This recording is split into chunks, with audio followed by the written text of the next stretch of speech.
this session. Dick, We have a lot of information. Yes. pause. You ready?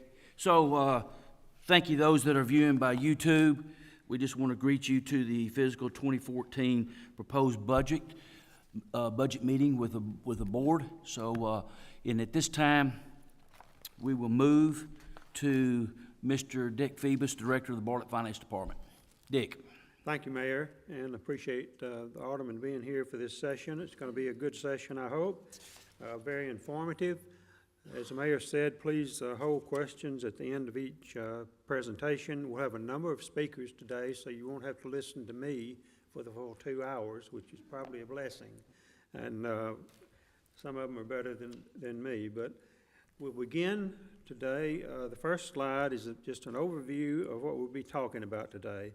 Let me go over them briefly with you. We'll talk about a salary increase for all employees of the city, an ADC match, which is the actuarial determined contribution on our legacy pension plan. It has gone up this year, and I'll talk a little bit about that. Personnel additions. Ted Archdeacon will be speaking to the personnel additions that we as far as part-time and full-time employees, and also Kevin France and Police Chief Jeff Cox will be talking about some additions that are proposed in the new budget for the FY24. There's some surplus 23 funding that's included in our current year budget that we'll be asking to spend some of that money for an ambulance. That wording will be included in a resolution for the next Tuesday's board meeting for your consideration.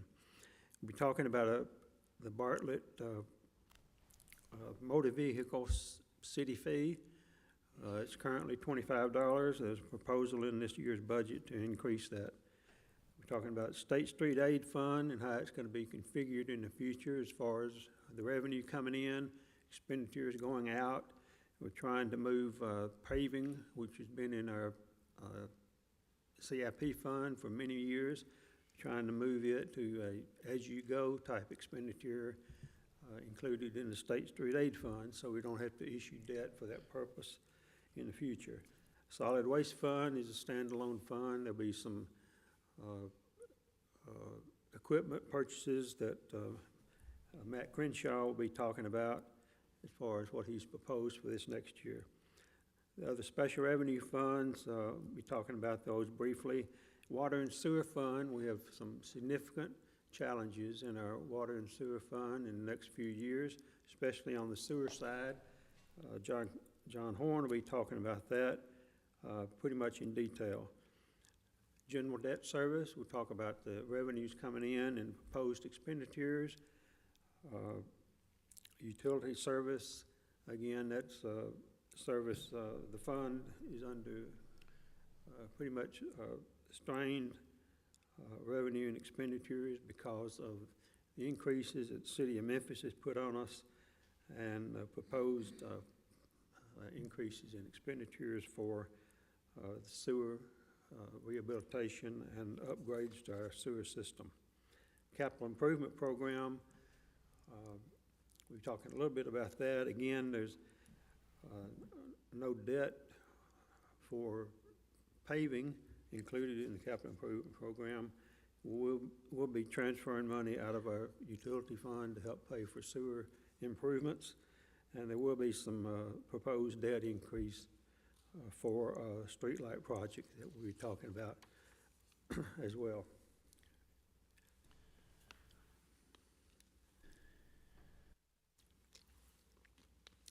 Excuse me. We'll go right into the handout. Again, you have a handout in front of you and also a budget summary book that you can refer to as you need to. Employee salary increase. The mayor is very passionate about treating our employees equally, and you know, the CIP in the last year was 5.9%. CIP for 23 so far is 8.7%, with a 5.8% increase over the last 12 months. For that reason, in order to train and retain competent staff. The administration is recommending a 5% across the board increase for all city employees. And that, in the general fund alone, that amounts to $1.6 million. So that's included in the budget as well. We have some part-time and full-time pay adjustments that we're proposing in the budget. And Ted Archdeacon will come up now at this time to speak to those issues. Good morning, Alderman. As Dick said, we did take a look at our part-time minimum, and looking at our local area and doing a wage comparison, we're recommending an increase from $9 minimum to $12 for our part-time employees. Of course, that means an adjustment for all the part-time. The pay tables are all adjusted. So in total, the proposed adjustment would cost approximately $300,000 to make that change to our part-time employees. Several of the part-time pay tables were also adjusted. We took that opportunity to make sure that they were functioning correctly, and now we've reduced it so there's no more than 8 steps on those pay tables. As people have asked, the school crossing guards always comes to light. We're raising the minimum starting salary or pay for those part-time employees from 12 to 15. There are 4 steps, so it goes up to then $15.50, 16, and then $16.50. So just for your information, about 2/3, 16 out of our 25 crossing guards will be at that top level, $16.50 an hour. Going forward, we'd also like to take a close look at our part-time employees each year so that we can keep up and remain competitive. On the next slide, we also wanted to review our full-time minimum, and we'd like to increase that to a minimum of $15. We're actually very close to that now. We only have 3 positions that are less than 15. We have a personal trainer, 1 custodial worker, and 1 general clerk. So that small adjustments for those 3 people, our new minimum for full-time employees will be $15.20, and the cost associated with doing that is less than $2,900.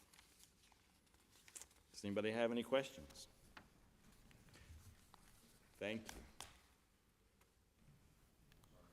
you. Did you have a question, Kevin? I thought David was going to have a question, so I was letting you go first. Okay. Just real quick.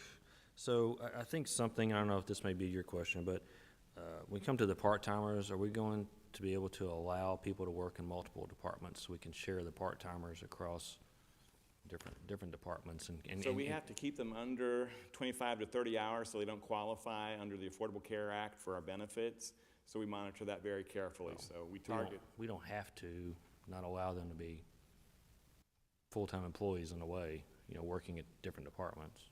So as long as they don't go over the 25 to 30 hours per week. No, what I'm saying is, what if somebody wants to be a full-time employee, but we don't have a place for them, but we can let them fill 2 part-time positions? Has that just never worked in the past?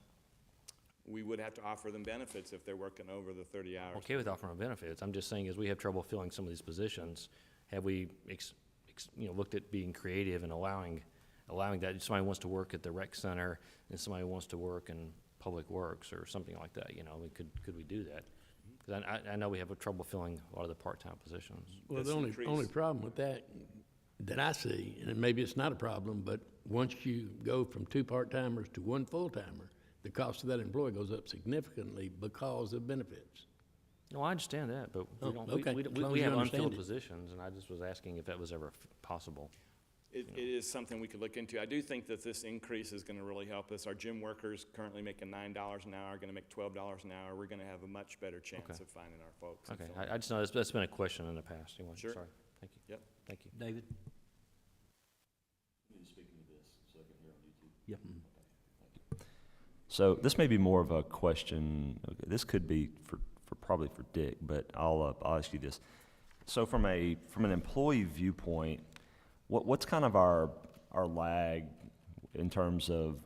So I know we budget a certain amount for employees for a given fiscal year, yet we only hire so many employees, and so we have some amount of our budget that we never spend because we never get there. So what's that kind of running currently? 10, 5, 10, 15%? Let me just say this, David, in front of that. In this year's budget, I think across the board, for the first time, when we start this next year's budget, there'll only be, it's either 8 or 9 full-time jobs available right now. We're full complement in just almost Yeah. every department for the first time. Well, there's some attrition and there's things like that that happen over the year in which we don't spend the entire budget for employees. So I'm just trying to figure out what that runs typically. Well, we're pretty much completely employed. We got, what, two vacancies? Oh, 2% less than what we had last year. Okay, so we're coming in typically spending 95, 96, 97%. I mean, on a regular fiscal year, I mean, on average. Yes. Because I know we've had a hard time filling a lot of roles, so has there been a lot of? That's what we think, but Yeah. actually, we look at the numbers, the percentage is very low. Very low. Okay, cool. That's all I need. Thank you. And we think it's only improving with bringing these wages up. Yeah, well, I know a lot of times in budgets, this way at the county, we had a lot of fluff built in the budget and the wages because we had so many unfilled positions, and there were attrition and there were lag times in hiring people. So there tended to be money kind of floating around in some of that. But if you're telling me that doesn't exist because we're so close to 100%, then that's Yeah. fine. We're very close to 100% Okay. fully Good. fully employed. Thank you. David, y'all been on this a long time. Do we ever get where you're 100%? Mayor, I'm sorry. Mayor, would you ever get where it's 100%? Have you had times where you're 100% employed? We've never been that close. Okay, okay. in years So it's past. We've always had- normal, not, We've always had vacancies and people, attrition and things of Okay. that nature. Yeah. Thank you. Sorry, Mayor. Yes, sir. Anybody else? Who's next? It was Dick, ain't it? So Dick, you're back up to bat. Okay. I'm going to speak just briefly on our legacy pension plan. You know, we're required by the state to fully fund the actuarially determined contribution, which is determined by our actuary each year.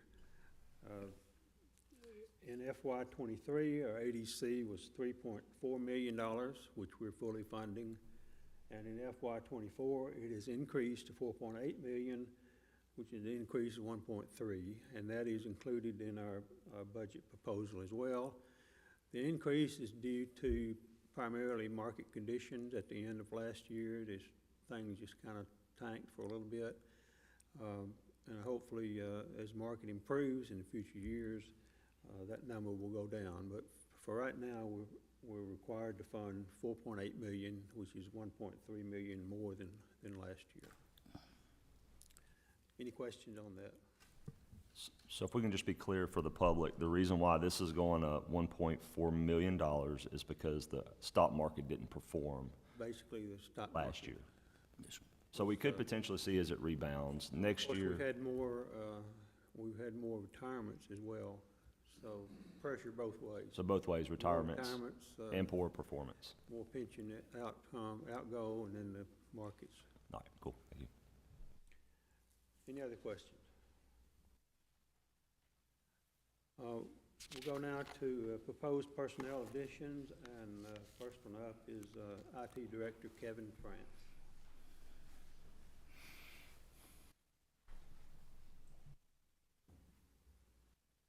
Thank you, Board and Mayor Alderman. Before you is a request for additional personnel for fiscal year '24 for the IT department. Currently, we have 4 staff members in there now. The previous 10 years, the city's grown substantially. We have 26 buildings that have technology in it, all connected with 25 miles of fiber that the city owns. The IT department maintains all that. We've got 2,500 plus devices, that's including cell phones, desktop computers, printers, copiers, anything and everything the police use technology-wise also. We haven't added any additional staff members for the IT department since 2014, even though that we have grown significantly since then. for the city technology base. We are requesting to hire a computer support technician starting fiscal year 24 on July 1. Salary is expected to be $43,206, excluding benefits. There is a organizational chart that you can see up there, and we're looking to add a computer support technician to help with basically the help desk side of things. That will help alleviate, will actually help with some cross-training duties that we would like to do to assist with personnel in the public safety side. Some of the duties and responsibilities that the help desk person would be responsible for: service calls, PC builds and deployment, cellular phone support. We have 180-plus city users now on cell phones. Printer issues, software upgrades, desk phones. We have 350-plus alone for just desk phones. Adding another 35 copiers just this year, new copiers.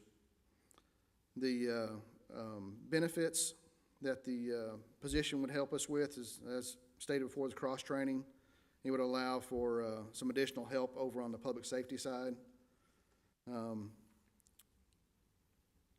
We are looking at in addition right now, we have a company that we've contracted with, Asylus, for a posture security assessment. They are looking at our current status of how we're protecting ourselves internally. We're waiting for a report to come back from that, and that report may include some cybersecurity improvements, possibly some staffing additions that they may suggest, and some other amplified security measures. We are having a gentleman come on board in June to look at some grants to help possibly cover those types of costs. So, and that's what I'm presenting before you now. Any questions from the board? Brad, you recognize? Kevin, on the salary at 43, you feel comfortable that you'll be able to hire somebody at 43,000, or in this day and time and that expertise that it had to have, is you feel comfortable with that? For an entry-level person, possibly. We just have to wait and see. Will we get a response back from our applications? We may have to go up, but that's what our current pay tables are set at right now. And if someone came in at that, is there room for that? Is there a top out on that, or is it just merit, or is there raises on that? How's that work? Yeah, that particular pay table, the first 3 years has typically a 2 to 3% increase every year. Yeah. And it ranges up to, I guess, about $10,000 to $15,000 in that pay table itself. But there's an additional pay table above that they could move into also. But if you had somebody apply that was very qualified and all, there's a possibility that pay could be more? Possibility, yes.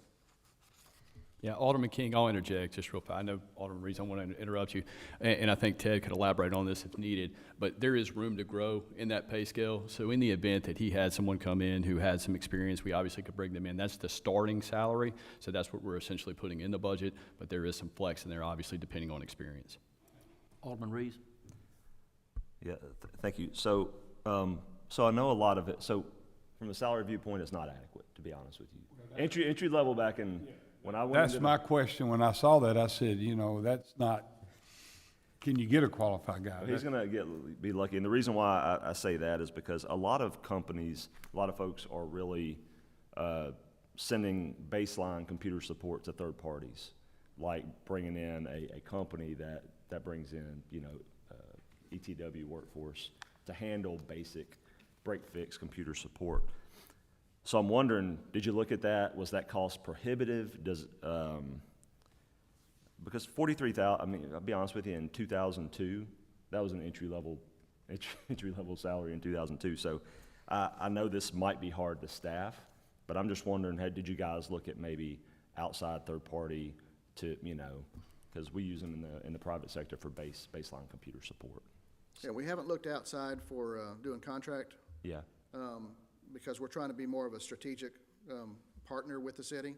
The IT is more than break fix from our point of view. Yeah. We would like to have the person that, all of our staff that come in, to actually be a part of the plan, to know what's going on in each department, instead of saying, hey, you know, bring a guy in from outside and him not having any knowledge whatsoever with the city. Yeah. But yeah, to your point, we probably need to look at those tables Yeah. to see if they're viable anymore, Yeah. or where we need to start. My recommendation is to come back and bump this salary. I mean, to be honest with you, I think he's gonna have a hard time getting a person for this amount, unless they're straight out of high school. Well, we Ted- can, we Ted, would you starting wanna there, we interject? can let him put it out and. Let you see- take a look we'll at see it. what come I'm back. open to it. Yeah, I I just am don't- too, because I'm just doing the math on it, and. Right. And I'm not a tech guy, but I know people that are in that trade that's, yeah. I'll get with personnel and with Ted, and we'll look at the table and see what, And also, I'd look at the third party, just to get a swag to see what the cost would be. okay. We'll look at those, but, these are taxpayers' monies, and we want to be prudent, and, we'll follow up. Yeah, but we also don't want to leave positions open like we've been doing, and this type of role is skilled, so. All duly noted. Anybody else with question? Thank you, Kevin. Thank you, Kevin. Mr. Jeff, Chief Jeff Cox. Thank you, Mayor. Good morning. So I'm here today just to kind of tell you some of the needs that we need in our dispatch area of communications. You see on the PowerPoint, you see what the Director of Public Safety is going to do. I'm sorry, the PSAP Director is going to do. But I just want to tell you why we need one. Right now, we have been approved by Shelby County 911 to start a new PSAP building.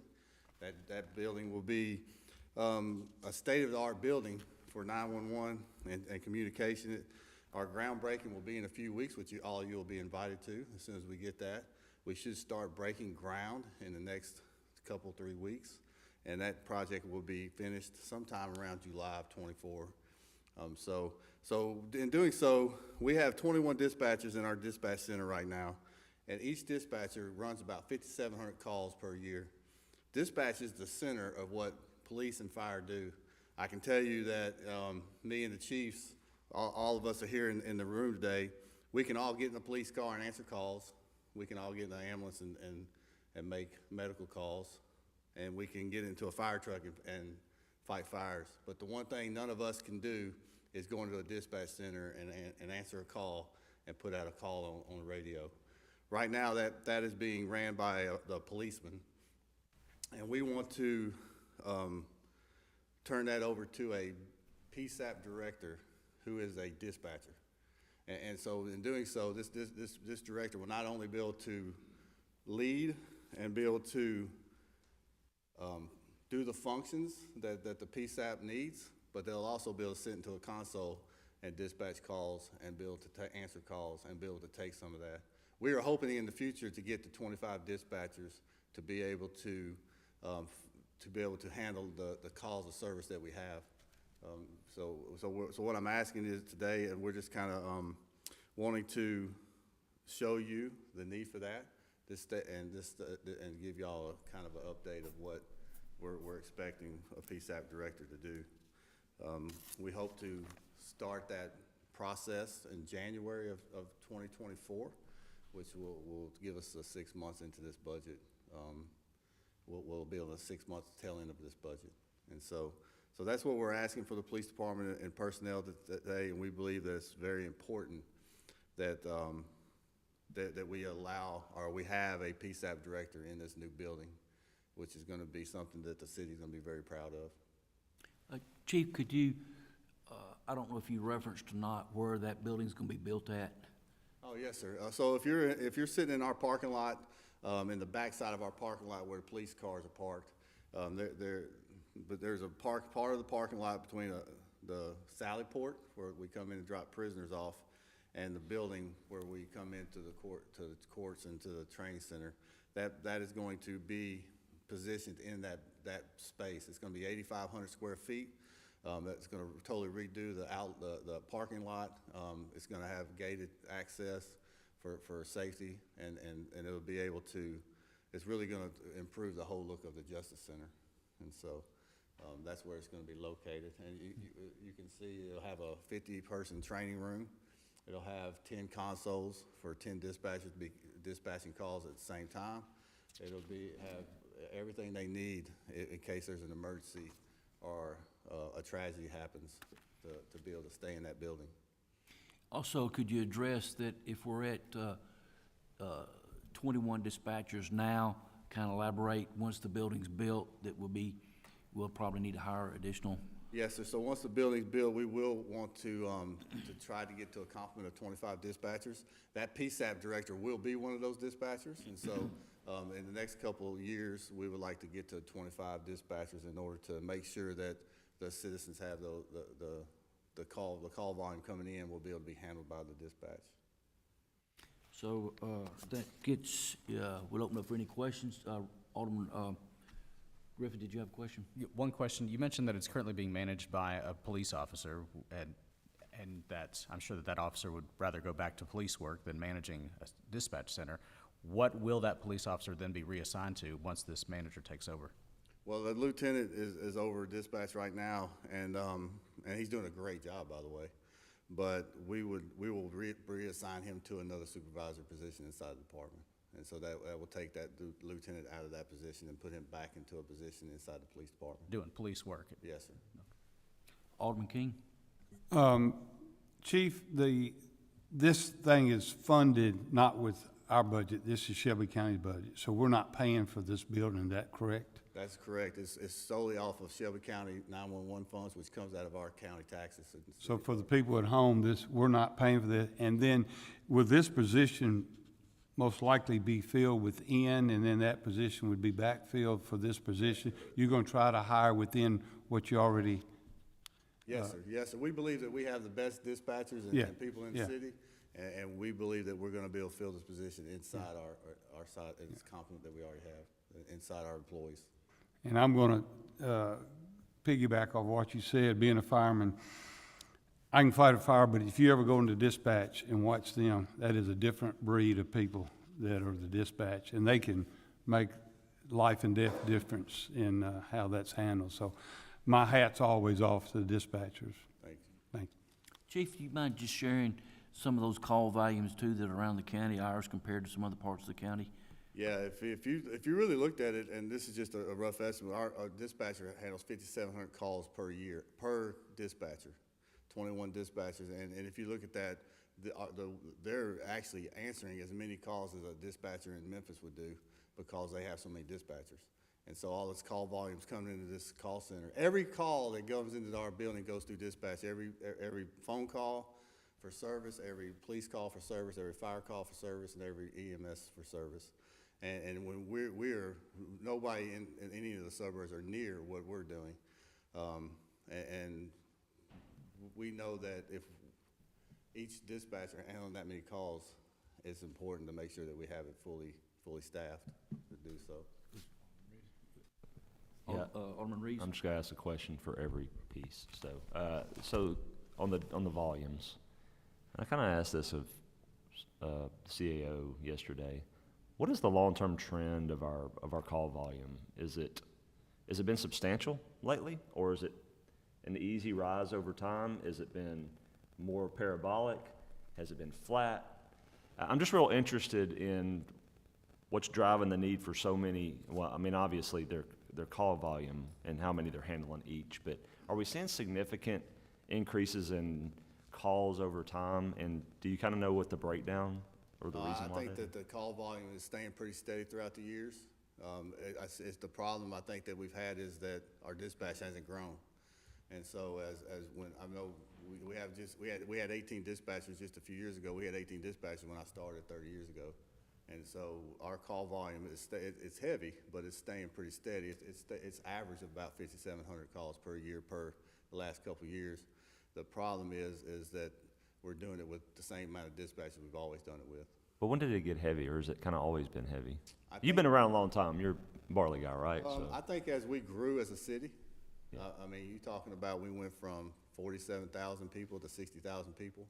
It started to grow. I mean, when we talk about calls of service, we're not talking about crime. We're talking about the need for service. And so it could be anything from, I just need somebody to come by my house, it could be for welfare checks, it could be anything. And because we are a city that answers all these calls, and we put all these calls out no matter what it is, we're gonna come, you're gonna get the service that you want, then our call volumes are gonna be up. So the value of this role to the citizens, one is do we expect better call response times, or is it we're just adding a supervisor to really help make sure that, you know, those employees are I think my goal for this person is gonna be several things. One, it's gonna keep training, number one key, is to make sure that we are up on our training. Yeah. Two, it's gonna make sure that we're running an efficient, we do QAs, which means that we look at every call to make sure that we're asking the right questions and giving the right service to the department.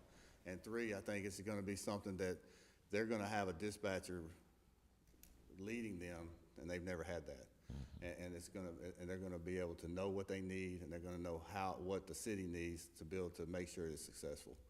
And that's, I think, the most important part of that is that I know what a policeman needs, but I don't know what a fireman needs. And so this dispatcher, whoever we get to hire in, is gonna know what the dispatchers need, and they're gonna know how to bring it to the next level where I wouldn't be able, where a policeman wouldn't be able to. And so I think that's the biggest thing I see out of it is gonna be the training, the service, and just the amount of the amount of training that they need to do that. So I can buy that. Thank you. Alderman Quinn? Just a quick question. So, is the money we're getting for this building, is it gonna include some replacement parking for the areas that we're losing back there? So we're not really losing any parking. We're not, so because of the way they're gonna redesign the parking lot, I think we may, I can't remember, if maybe we lose 4 parking spots. Wow, that's incredible, okay. And so, and in doing so, because of the way they're positioning the building and redoing the parking lot and the gates, we'll lose 4. Okay, yeah, thank you, Chief. Alderman Griffin? As I understand it, Bartlett was chosen first over the other suburbs for this facility, and it will be used as the template for the other suburbs as this expands, correct? That's right. This is going to be a model of the Memphis 911 Center. We will be the first suburb to have one, and was approved by 911 to do that. It's approximately about a $12–14 million project. Great, So, thank you. Question. Alderman Simmons? How many people do you have working in the answering calls, telling so-and-so? You got one or two people? Yeah, so right now we have a total of 21 dispatchers, and we have 3 working at each time. And so we have 3 dispatchers right now working at each console every shift, 24/7, and doing so right now. Is that enough? No, sir. We're trying to get to where we're running 4 consoles a shift, and that would give us more coverage, and that would give us more supervision in order to make sure that those done. So right now we're only running 3. We're gonna make you a hero. Thank you, sir. Alderman Quinn, did you have a question? Okay. Any more questions for the chief? All right. Thank you, Chief. Thank you, Mayor. Mr. Phoebus?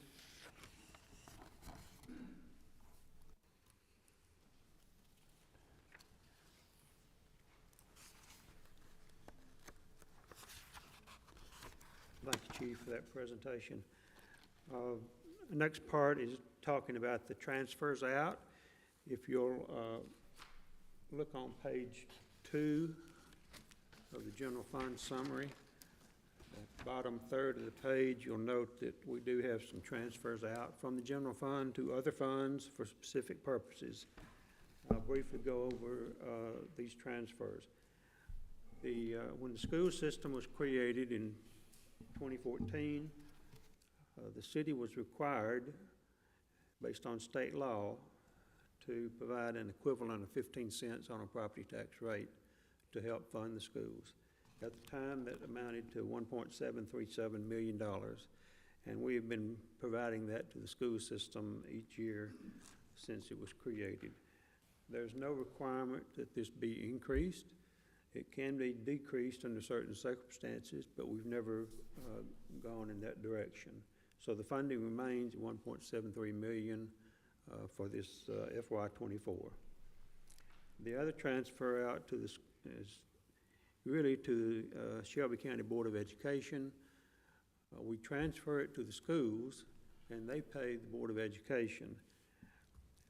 As you remember, there was a lawsuit involving the City of Memphis, Shelby County Commission, Shelby County Board of Education, and City of Bartlett, and City of Bartlett Board of Education. All those entities were involved in a lawsuit back when the schools were formed. There was an agreement to compromise and settle that lawsuit at the time. It became effective on 1/16/24 of 2014. Part of the agreement provided that the Bartlett Board of Education would pay Shelby County Board of Education $608,193 per calendar year for 12 years, and that's provided in the Section 7 of the agreement that we signed to create the Bartlett City Schools. We're currently in year 10, as far as FY '24 will be year 10. So after that will be 2 more payments that we're required, or the schools are required to pay the Shelby County Board of Education for that purpose.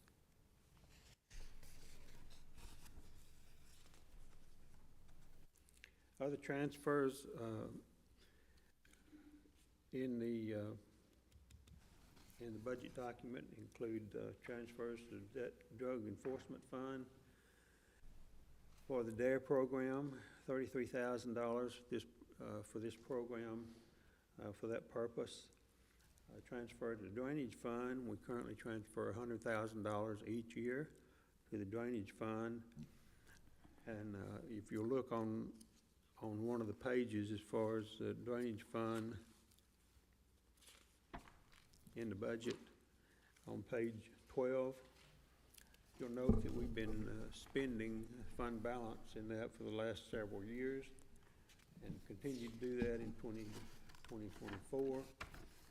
Fund balance right now after the 2024 will be $74,000. So there's a need to provide revenue sources for that fund. I know we've always heard that Drainage Fund, City of Bartlett is the only city in the county that does not have a drainage fee to support their drainage fund. We support it using general fund transfers to that fund. So that may be a consideration in the future to help ease the revenue and expenditure situation in the drainage fund. Transfer the debt service, we've been transferring $3.55 million to debt service for the last several years, and this is basically to help fund the school debt, which was $42 million, if you remember, back several years ago that we borrowed in order to build the Bartlett High School, and other debt that was issued during the year. So we've transferred $3.55 million to the debt service fund for that purpose to help retire principal and interest. General Improvement Fund transferred the last couple of years $275,000, and I'll refer you to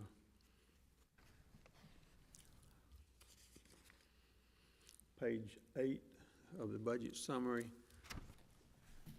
It shows we're spending $209,000 of fund balance projected in 2024, leaving us with a fund balance of $222,000.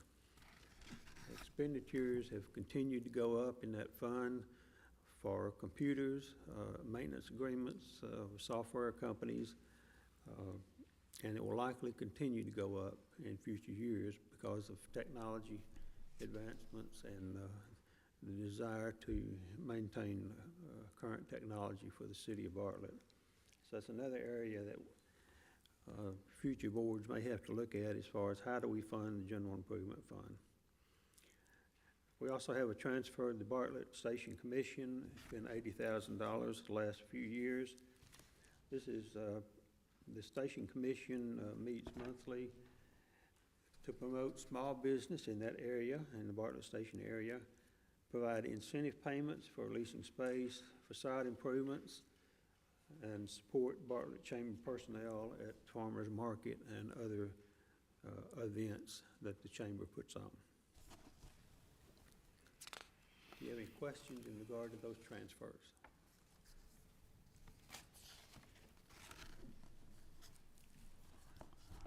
If not, we'll, Alderman Young? I'd like to just make one comment that in case people didn't understand what the 608,000, that's actually the purchasing of our schools. We're paying off what Shelby County School Board or Shelby County Schools formerly owned, and when we started our system, we had to pay them, and that's what that covers. Yeah, like 6 cents on the dollar. It was a pretty good deal. It was 11 buildings. they actually, the agreement actually states they do give us those buildings, all those school buildings that were formerly Shelby County and now belong to Bartlett City Schools. But the payments was designated for retirement obligations for the employees at the time, and that's what the $608,000 is for over a period of 12 years. It was for the liability for those who transfer. Did you have any comments, Alderman Reeves, other than that? Yeah, no other ones. The interesting part, $608,000 is going to free up in the next 2 years, really, so we can see that on the horizon coming back to the general fund, so we can use that to shore up some stuff. But that deal was, that was a good deal for us to get the school system started for $7.3 million over 12 years. I mean, it was a great. I think our proposal, subject to approval by the board, would be to use that for debt service to help retire bonds and notes in the debt service fund. Any other questions on those transfers? When that time comes. Eric? Was there any more questions for, on this subject here? All right, moving to We go to, Chief Tommy. we do have some surplus funding in the general fund for the current year, FY '23, and we plan on using some of that funding for purchase of an ambulance. And at this time, I ask Tommy Gately to come forward to discuss the ambulance. Thank you, Dick. Good morning, Mayor and Board. To kind of echo some of the things that Chief Cox said, the building that's being constructed for dispatch will also be the primary emergency operations center for the city, where our team will gather in the event of a disaster. I want to speak briefly on the ambulance request. Essentially, it's just a request to purchase something early and to secure a stake, a placeholder that our dealer put in place when they realized, or they were notified of an 18 to 24-month delay in materials, pretty much everything we've seen with the truck request last year. Extended wait times, COVID kind of changed everything as far as how long it takes us to get our equipment. When we were notified of that, the company who secured the last 5 ambulances through sealed bid through the city decided that they would go ahead and put a placeholder in there with no obligation to the city. And so what this would allow us to do is to get our name on it and get it 6 to 8 months earlier. The slides are pretty simple. EEP is the company who's produced that out of Horn Lake, Mississippi. If you go to the next slide, Eric, that's kind of just some general data of our ambulances. We have 8 ambulances in our fleet, 5 frontline ambulances, 3 reserves. They stay in that fleet for about 16 years. Every 2 years we ask for an ambulance, and if you look over to the right, you'll see some numbers there, the years of those ambulances. And traditionally, every 2 years we've purchased ambulances. The way it kind of fluctuates a little bit based on when they're secured and when they're actually delivered. So those are the year dates of those ambulances. But our call volume is increasing. That's kind of The going trend in EMS is that we're kind of a catch-all for even fallen parties now, where neighbors used to help more. Now the fire service is being utilized even more frequently for routine calls. Our ambulances average about 12 to 15,000 calls per year. About 65 to 70% of our transports stay within St. Francis Bartlett, Methodist North, so we're really not traveling the interstates as much as you would think. But in the event that we do go to somewhere downtown or Germantown, Methodist Germantown or the Med, for example, that's where they're starting to accrue more and more mileage. So our replacement cycle is every 2 years, and so that's pretty much the overview of while we're trying to secure an ambulance. There is an asterisk up there on one of our ambulances. We had a rough year last year, 2 accidents which were of no fault of the city. One of the ambulances out of service for probably another several months until the repairs can be made to the body. There's only one body shop that can do the work and keep the ambulance under warranty, so we'd like to keep that there. Are there any questions? I just make this comment that, that we're putting on the agenda for Tuesday night a resolution to $268,000 to use, unused fund balance of this year's budget for that, so you will see that on the agenda for Tuesday night. Alderman Quinn, did you have a question? Yeah, I just want to see if you had an updated ETA on the new fire truck. We're looking at next fall. We're guessing September to October. We're still asking for a hard date, but they're having hard times with loose equipment. So it's the fire truck itself and then getting all the equipment for it as well. But once it starts the assembly line, the manufacturer starts a process where we can start to view it online, and we haven't seen that started yet. So we're hopeful for next fall. Yeah, okay, thank you. Alderman Griffin? With that new truck, who are you purchasing that? Is that one of the E1 trucks? Because I know that they've had difficulties with that when we saw it at the shop recently. Fire truck or ambulance? Truck, the fire truck. The truck that's purchased is an E1. Okay. Ocala, Florida. Only because we heard complaints at the shop, the maintenance shop, about how difficult those are to repair, and they seem to break down a lot. Tommy, you want to refer will you refer to how old that unit is that it's replacing? The units can be replaced is going to be Unit 8, if you could go back. Unit 4 is a 2016, will go into the reserves, and then you'll see that the 2007 will go out of service. E1 has been someone who has won the bids for many, many years. It's been a sealed bid process, and anywhere from, I would say, 10 to 15% less expensive than competitors. And a lot of our issues have been unfortunate because they haven't necessarily been manufacturer issues as much as they have been engine and transmission. So we face some challenges. Yes, there's some different brands, but through our bid process, we do have the ability to do lowest and best bid. And so we would always entertain looking at those options. Chief, I think he was talking about the fire truck. How old was the age of the fire truck that it's replacing? It's going to be 20 years old. 20 years. Alderman Reeves? So, how many current trucks are we using that are that are reserve trucks versus our primary? So 5 primary, 3 reserves, and then one of those reserves is actually being utilized by Unit 4 right now until it gets repaired. Okay. At any given time, our units may either need some type of repair or preventative maintenance, so it will be in the shop, and so that reserve number drops. The reason Unit 8 has lower mileage than the others is because it has an intermittent electrical issue, and therefore it's less reliable, and so it sees the shop more frequently. Also, we do have 8 ambulances, and so when the calls exceed the number of resources available, the EMS supervisor, the men and women on the fire truck, EMTs, paramedics, will put additional ambulances in service. It really takes no time to deplete your ambulances when you think about, an MVC with, 3 people in each vehicle. We can take more than 1 per ambulance, but it takes nothing to deplete that. But yes, we have 3 spares is what we would consider. Do you feel good about the spares?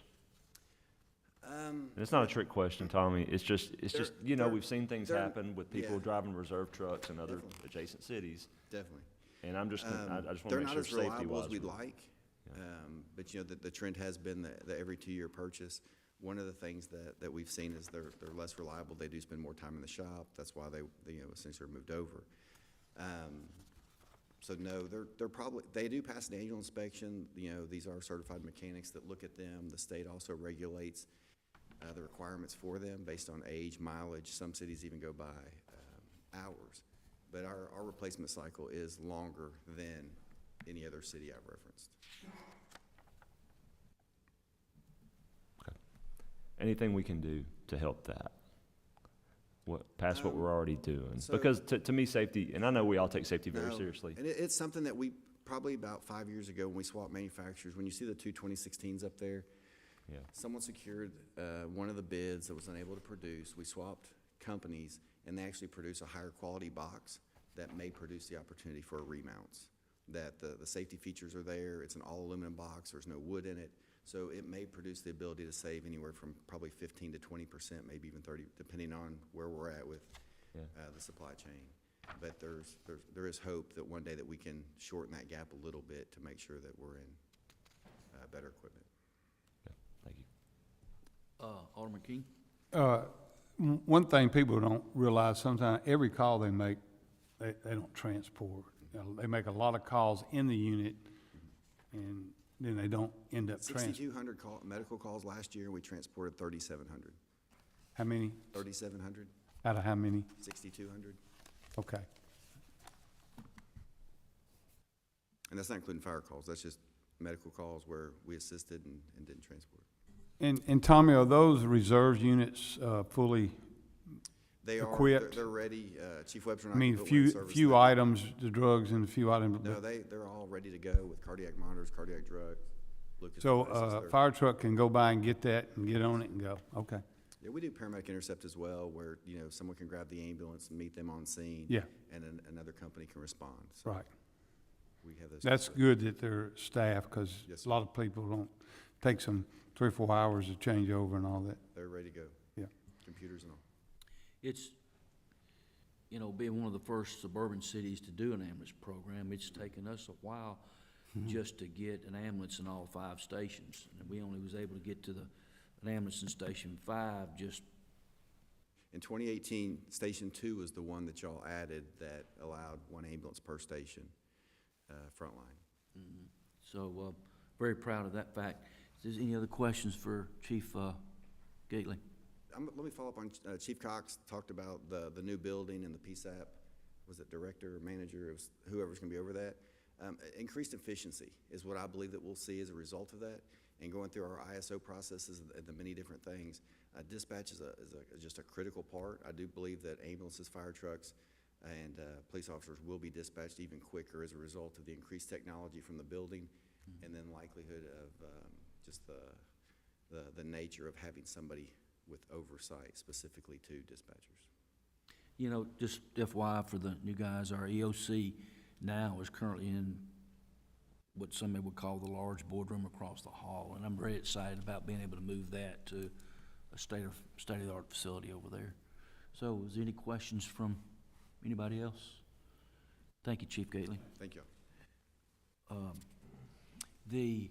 At this time, let me just say this, we're approaching an hour. Is everybody good? Do we need to take a break, or you keep moving forward? Is that a keep moving forward? Yeah. Okay, good. Dick? You ready to call Christie up? Yes. There's a proposal in the budget to change the motor vehicle city fee to bring in additional revenue, and Christie Francavilla is the finance director to speak to that. Good morning. Our next item is the Bartlett Motor Vehicle City Fee.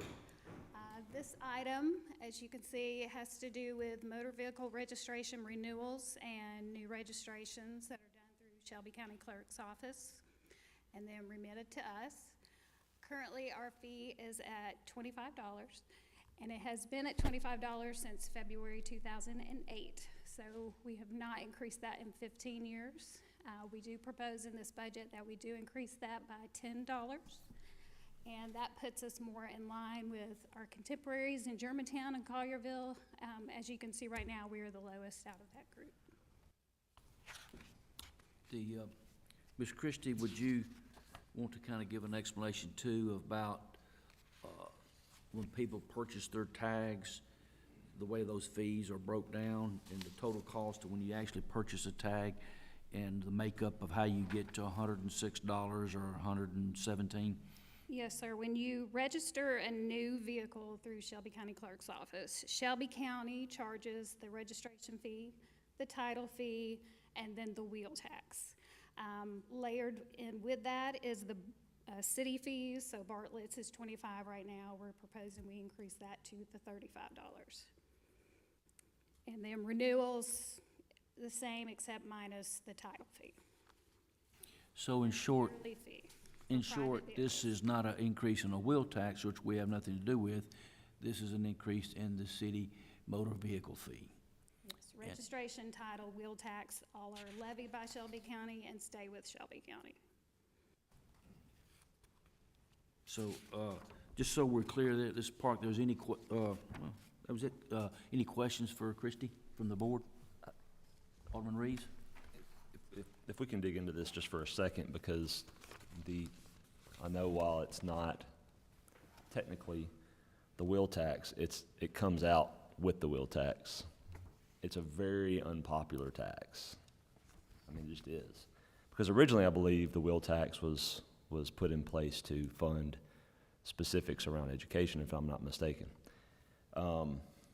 So, and it was meant to be temporary, and then it was meant to go away.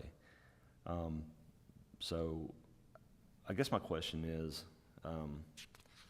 obviously, we want to stay as flat as we can, kind of across the board.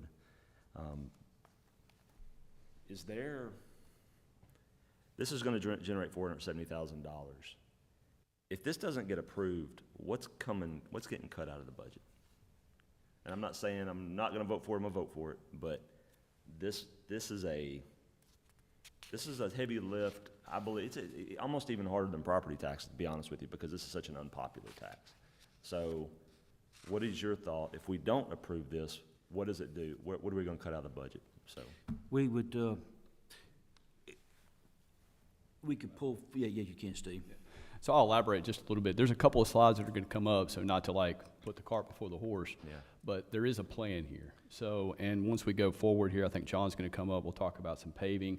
The plan here is to get away from something we've been doing that Mr. Phoebus will elaborate on and apply that additional $470,000 to avoid going out to debt on something we previously been purchasing with that. yeah. I'll just make a recommendation when we have like how we're going to fund things. Let's go through the ask first and then bookend this at the end. That way we understand exactly what it's going for. I think it'd just be easier. But I say that this is not, I mean, you and I talked about this, right? I mean, this is not really a very popular tax. So, you know. So let's circle back to it. All right, so right now, we're basically going through the budget, and we're going through it as you'd see it Yeah. in that pamphlet that you have, right? So we're just going stage by stage. So we got a couple other slides that are going to come up. When we get there, we'll circle back, kind of explain how it's all going to fall in. Okay, that sounds good to me. Thank you. Mr. Mayor? Yes, sir. Only comment I'd make, Alderman Reeves, is I agree with you. Wheel tax is the most unpopular thing that's ever happened in Shelby County, but this isn't part of the wheel tax. And we need to make sure citizens understand we don't have anything to do with the wheel tax, but we do have the opportunity to do as the other cities do and increase the fees that unfortunately are attached to that. Yeah, if there wasn't a wheel tax, we wouldn't be charging a fee. So to me, I'm not sure that's true. would we not? 1970. Did we charge this fee before we had the wheel tax? No, probably not. So and that's okay, we can talk more about it, but you understand, Mayor, this is an unpopular tax, and I think that we're just gonna have to deal with that. Or, we're gonna have to talk about where are we losing money right now in the city, or what services are we providing that we're underwater that's requiring us to do some of this? I think it's a good conversation that Yeah. we will have. Yeah. Let's give Mr. Phoebus the opportunity to tell you what the administration's plan is with this $10. Mr. Phoebus?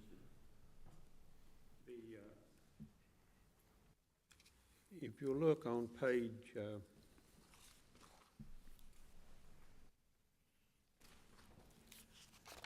4 of the budget summary at the very top of the page, where we have the vehicle registration city fee.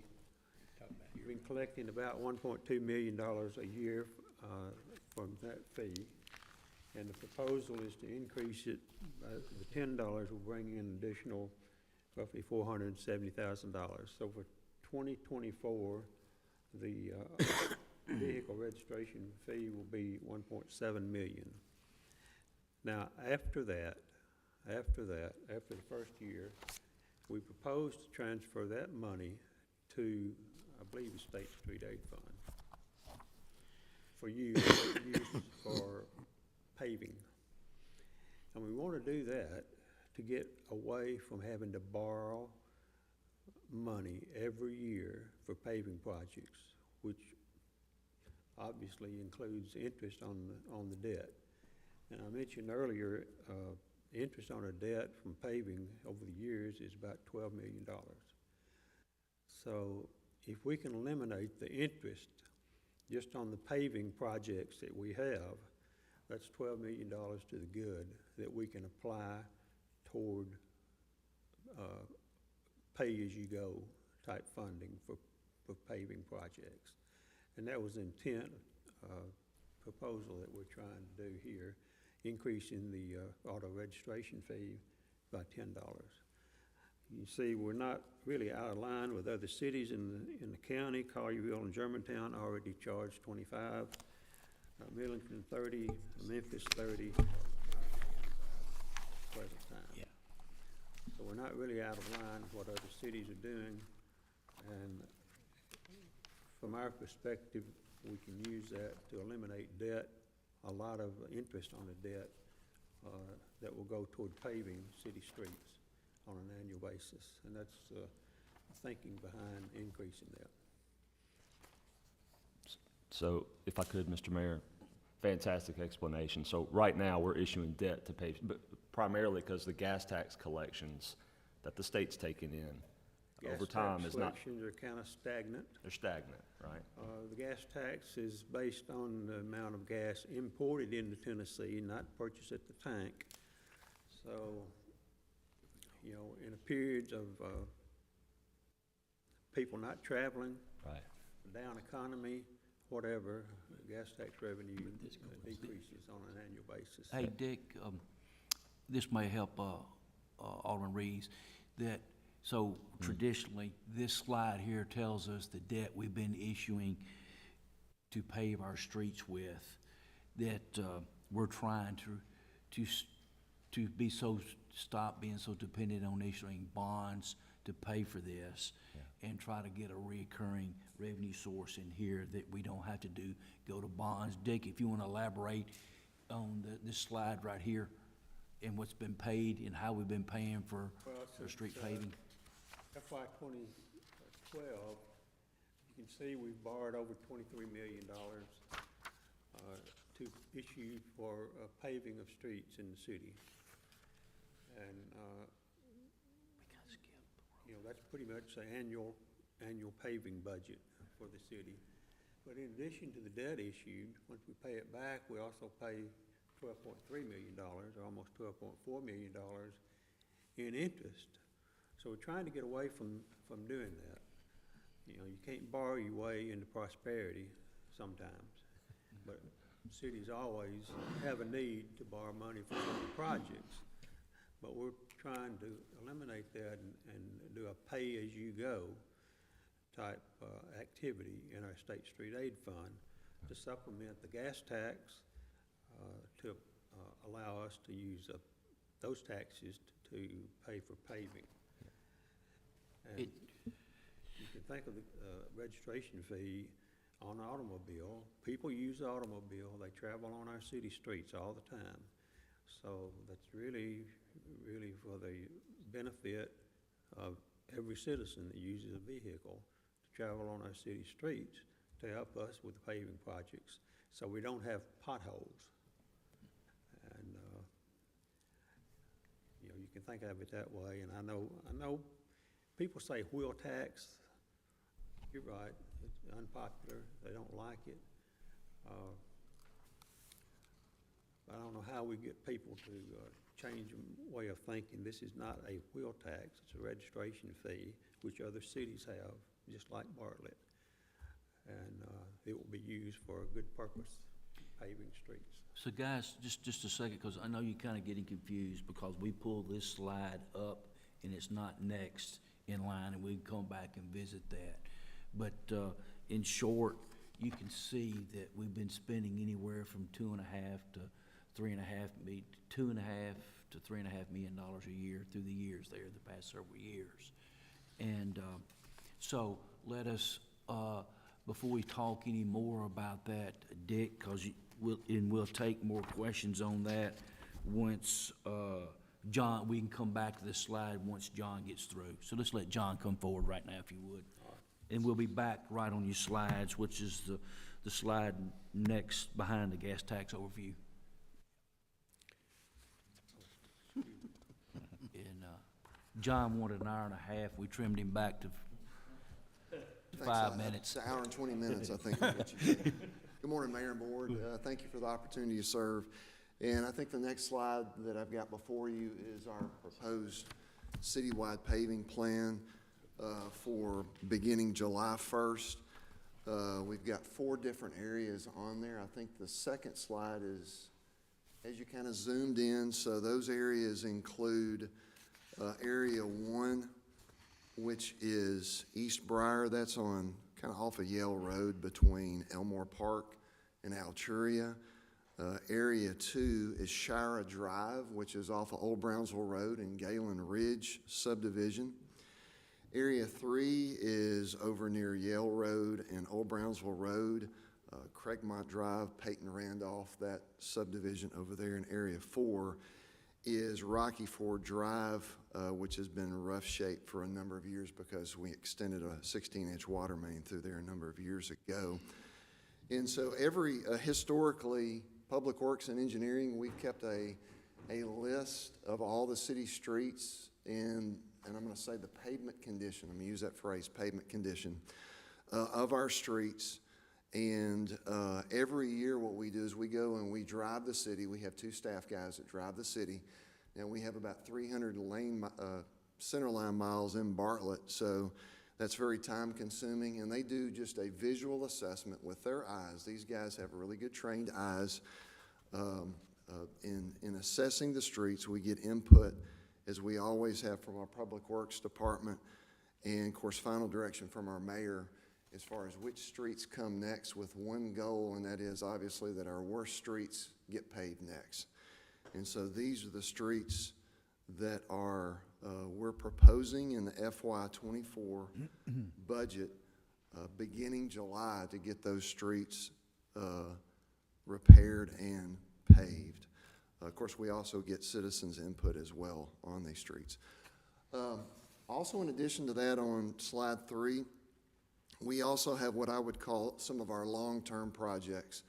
And so these projects, I know this is a very busy map, but let me give you just a brief explanation.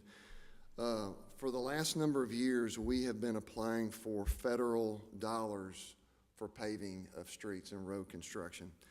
And so federal paving goes through TDOT and our local MPO. And so that's called the TIP plan. And so that's a transportation infrastructure plan. And so all of the colors and all these colors represent projects which represent about $34 million in federal money and about $8 million in city of Bartlett. So all these projects are funded 80% by TDOT and 20% by our local match. The yellow stripes or the yellow roads that you see on there are roads that we have planned on paving over the next 5 years using 80% federal funding. Now you may notice on their brother in Yale is in yellow, and we're almost complete with that. So that was a $4 million project where our local match was only $800,000 to do that project. There's other yellow roads on there, which would be over the next 5 years for repair, milling, and paving that are all 80% federal funds. You're gonna see a green line on there, and that is the Fletcher Creek Phase 4 Greenway Trail. So that's all also on there. The red line for Old Brownsville Road, that's almost completed. Fall of this year, spring of next, Old Brownsville Road will be completed. And just in conclusion, you're gonna see a lot of blue and red dots. So those are 80% federally funded handicap ramps that we are required by ADA to replace. And so those are on the current plan. Just keep in mind that all these projects, when we do a TDOT project, give you an example, Brother Yale, that's about to be completed. We initiated that proposal in 2017. So that's taken 6 years of patience, endurance to get that project from the very beginning to where it gets paved. So moving on to the final slide, I mentioned pavement condition. That's something we all have an opinion on. And we do this every year, like I mentioned. I'm kind of repeating myself to where we go out, we update our inventory lists, pavement condition of all of our streets by 2 of our staff people, getting input from Public Works and direction from our mayor. There is another, technology is offering an additional guide for us. And so we're going to be in the process of putting out an RFQ for pavement management proposal. And so there's a number of companies in this area that will go out, they will drive every lane of our city, and what they do is they scan in all of our roads. And as they're scanning, this is a high-speed video, but what they do is they bring this into a program, and it basically scans in every single crack, the crack depth with it, which is important, and the pavement age and condition.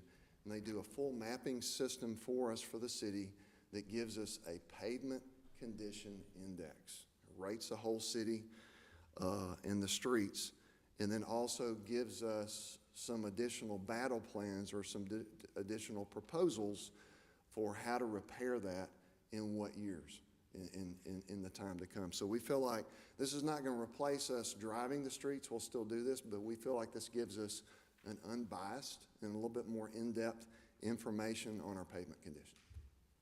So,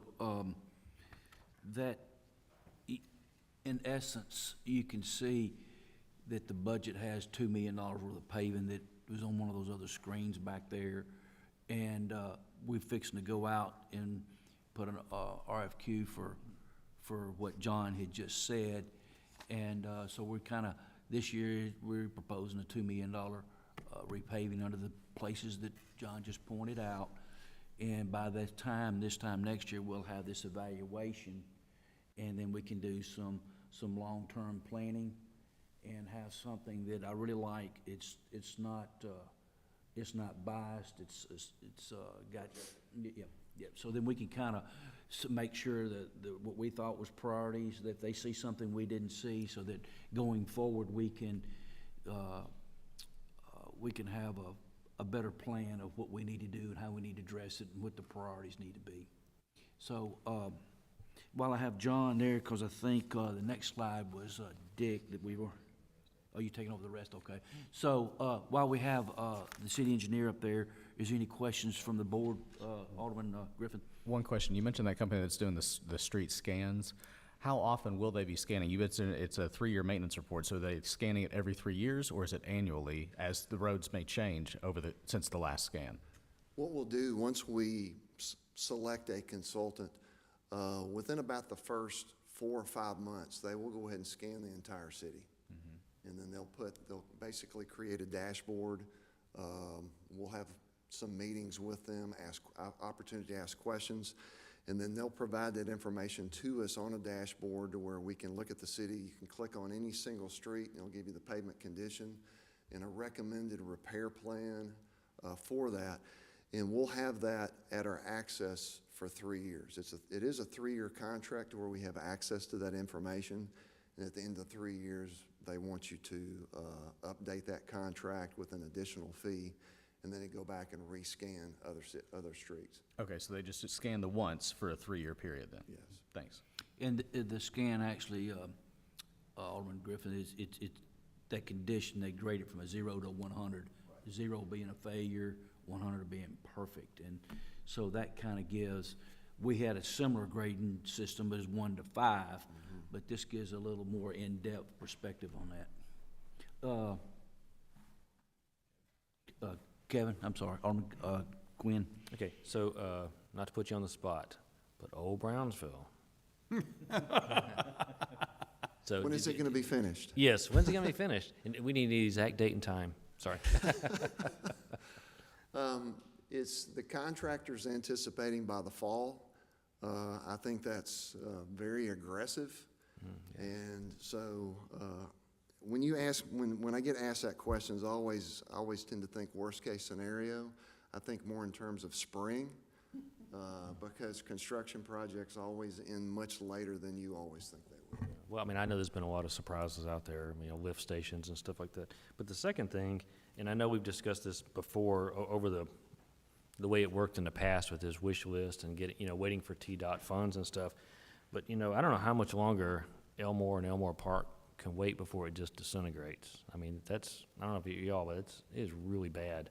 And it's no fault of engineering, but I'm just saying, you know, how long can we wait for that, for something like that deterioration? Because, you know, the longer it goes, the less it becomes just a milling and repaving project. And we may have to have some bed construction and stuff like that. And, you know, Elmore Park is just a mess anyway. It's about that thick and it's just, Kevin, that's a good question. I mean, really, if we stick to the plan that I showed you, you know, in Brunswick Road, Elmore, and Elmore Park are bundled into one project. And that's gonna be, it's gonna be at least 5 years on that plan if we stick to that plan. And you're right, I think it's one of those things that we may have to we continue to reassess it and look at it. so, thank you. Alderman Young? I'm assuming this company you're gonna hire that's gonna do this analysis will point out that those are the worst streets or whatever, and should be a lot less, are more objective in telling us what we need to do and where we need to do. But we also understand there are winters we go through that do a lot more damage than other times, and you can't anticipate that either. So we can get the best advice in the world, we still gonna have to use our heads to figure out what we need to do. I agree, and nothing replaces that. Nothing replaces, in my opinion, our two guys that go out that know the streets, they know the pavement condition, they know how to repair it, and getting their eyes on those roads, nothing beats that. Okay. And so I think this is a good 1-2 punch for us, being able to do both of them. Okay, thanks.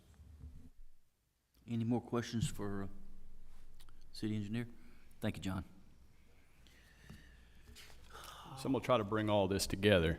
So John had pointed out that we're looking at a 3-year paving project. The reason being is so we can develop a strategic plan to address paving specifically. Mr. Phoebus had already touched on the bonds. I brought that screen back up just to reiterate what I think we would all agree is something we cannot continue to do. So the goal here is to basically try to find alternative means. One of those means is what Ms. Francabella just mentioned, which was a $10 increase in our motor vehicle fees to produce essentially $470,000 that will help towards paving. But there's some other things that need to be done too. The first of which I'll address, our previous administration had already pursued this in regards to an LED conversion. So you are all aware of this. PATH was contracted, and essentially they came in and gave us an assessment to figure out exactly how much it would cost for us to change out all of our street light fixtures to LED, and in turn helping us save money, make our streets brighter, et cetera. So we have everything back, and I want to talk about that because there's a twofold approach to that. Not only does it save us money in street light maintenance, but obviously you get a brighter and better street. So PATH presented a proposal, which we'll break down in just a second, and we also got a proposal from MLG&W. And in order to pursue this, we'll have to write a new agreement with MLG&W, okay? So they obviously made an offer as well. No matter what we end up doing, if we go back one slide, Eric, we're going to be required to pay MLG&W $250, or basically $1.2 million, essentially, to replace the asset, which is essentially that LED fixture that we'll be replacing. It's a TVA requirement. It's not really anything we can get around at this point. Within the budget that you have, assuming that everyone is good moving forward with the LED possibility here, we would essentially transfer $2.5 million out of debt services to help cover this project, and the remainder would be done through bonds. So as I mentioned before, we met with MLG&W. If you go one slide, Eric, we met with MLG&W, we met with PATH, and I put their proposals, if you'll look to the left where it says cost comparison, depending on where you're sitting, So I'll start where it says pole wirings and equipment, okay? So this is a cost that's not going to change. This is essentially the pole itself, the wires that go in it, the equipment that is there. So that's $7.5 million doesn't change. That's an asset that is there. As you move down a little bit where we talk about the fixtures themselves, the LED installed cost is going to be a little different. You'll notice that MLG&W is cheaper in that regard. That next line talks about a light management system, so I'll explain that briefly. Essentially what that means is once we make this conversion, if, for instance, a light goes out, and I know we've all heard those complaints, a light goes out, we could build into this contract that I'll use an arbitrary date that we're gonna say 30 days, and MLG&W agrees that they're gonna have that little light replaced in 30 days. We'd all see it, we'd all know it. It's a system that we could all go into, we'd know exactly when the light went out, exactly when the light went repaired, we'd actually have something to go back to MLG&W and ask about. And I'll mention that they've been great. During conversations, we've had no issues with MLG&W at all. But you'll notice MLG&W is going to include that LMS system, whereas they're going to charge PATH essentially for us to be able to use it, all right? So there's a grant that obviously would apply. Part of that grant you'll see is a little bit cheaper with MLG&W just because of some fees that they take out. But when it comes down to the LED net cost, again, that cost savings even becomes more significant in the favor of MLG&W.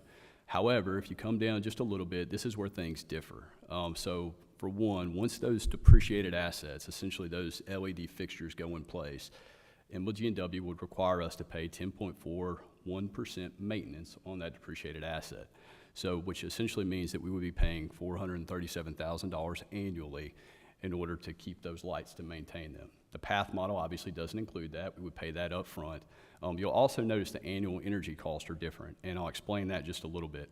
So as PATH is installing these, MLG&W would allow them to basically distort them however we wanted. So for instance, in neighborhoods, if we wanted to reduce the dim a little bit where it wasn't so bright, we would have the ability to do that. We'd have the autonomy to make those adjustments. Essentially, MLG&W at this time, and I stress the word at this time, would basically just install them as is, and that's what you're going to get. So the reason for that difference, essentially, is because of the lack of adjustment, right, which we may be able to negotiate. But if you come all the way down, after we're doing both projects, PATH essentially would produce us a cost savings of about $242,000 a year, and that's taking into consideration the debt service that would be associated with it. So we're putting that number in there. It'd be basically $38,000 in savings if we went with the MLG&W option. I will mention, however, that as we're going through with MLG&W and still trying to redo this contract, this is not a final presentation of what this would be, okay? What it is a final presentation for is what this budget includes, which is the funding that would be needed to support it. So we would, no matter what, plan to use the general fund surplus of 125 to essentially address that depreciated asset for the fixtures themselves. And then we would take, or propose to take, 2.5 out of debt services. If we go the PATH route, depending on how all this works out, you'd be looking at maximum a $3.6 million GO bond in order to cover the cost. We laid this out to kind of give you an idea over the terms of that loan for essentially 20 years, what the overall cost savings would be comparing MLG&W to PATH. And I think you can see there's a very large discrepancy between the cost savings would be associated with PATH as it stands and with MLG&W. Again, like I mentioned before, we're still trying to work out the particulars, but I wanted to be able to, as of right now, the budget that you have in front of you that you're reviewing, assuming that everybody is comfortable moving forward with it, the LED conversion doesn't change. You know what I mean? The pay for the depreciation doesn't change, and the pay for the transfer doesn't change, okay? So we'll go one more slide, and this is where we'll kind of get down a little bit. So Mr. Phoebus had talked about our street aid fund, and that's essentially where street light maintenance is paid out of, okay? Eric, could you pull up that street aid fund just so we can kind of have it to reference?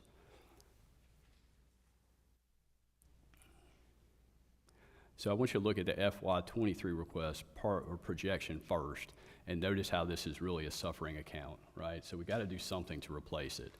So when we go to the FY24 request, essentially the reason that we're having to go out to bonds right now is because we're not able to use the gas tax to support paving. Reason being is because we're paying so much in street lighting. So what we're proposing to do here, so essentially adding $10 to our motor vehicle fee in order to produce an additional $470,000 to help with paving. The additional ask would be to go with LED lights to make them more energy efficient.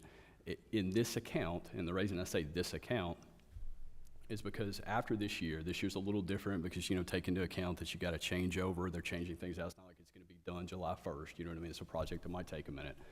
But once it's all said and done, there's going to be a significant cost savings that comes with this, upwards of $400,000 to $500,000 that we're currently saving. So the LED conversion saves an additional amount of money in this account. And then we would propose to issue a $5 streetlight fee to address basically this streetlight upgrade that we're proposing to do with the LEDs, which pretty much frees up the remainder of the gas tax, which at this point is $2.1 million, included with that transfer that Mr. Phoebus had previously mentioned of $470,000. And now we have at least 2.6 every year to put towards paving. Now, that's out of this account. And so I think a lot of that depends on what happens with this 3-year assessment that we're doing. And that's when we come back to you and we say, okay, this is what the 3-year assessment shows. This is what our roads look like. This is what their suggested maintenance is. This is how much money we were able to generate in this specific account, and how do we want to fund it to repair the roads that we all travel on. And this is our start to get this fund back in order, to get the street aid fund right, and to start moving in the right direction to avoid having to take out bonds to continue to pave roads. Dick, you have anything you want to add? I was just gonna say on the, streetlight, project, you know, we contracted with Path to do the initial survey and the explanation of what it would cost. In that contract, if we do not use them for this purpose, then we have to pay them $100,000, and that was in the agreement itself. So that's not figured in these numbers, but it's just something you need to remember, that if we don't use them, we have to pay them $100,000 for their efforts. If we do use them, then that's absorbed in the fees that they're charging. Good. So we'll open the floor up for questions. Alderman Young? Is there any kind of guarantee from either company? I mean, Memphis Light, Gas, and Water has 77,000 lights they're going to upgrade. Where would that put us in the chain of events versus how long Path would take, or tell us it would take to do that? Yeah, so I can touch on that point. So the Collierville also, an adjacent community, is also pursuing, like at the same time they're pursuing this LED conversion. So the plan as it stands, and of course this could change, would be to kick this off July 1 if we went with Path. So they'd essentially order the equipment, have all the lights in. We're guessing anywhere from 90 to roughly 180 days, you know what I mean, to get that process in so we could have it done. 3 months essentially to get the product in, another worst case scenario, 3 months to get it installed. But it all kind of varies based on supply chain issues, as you know.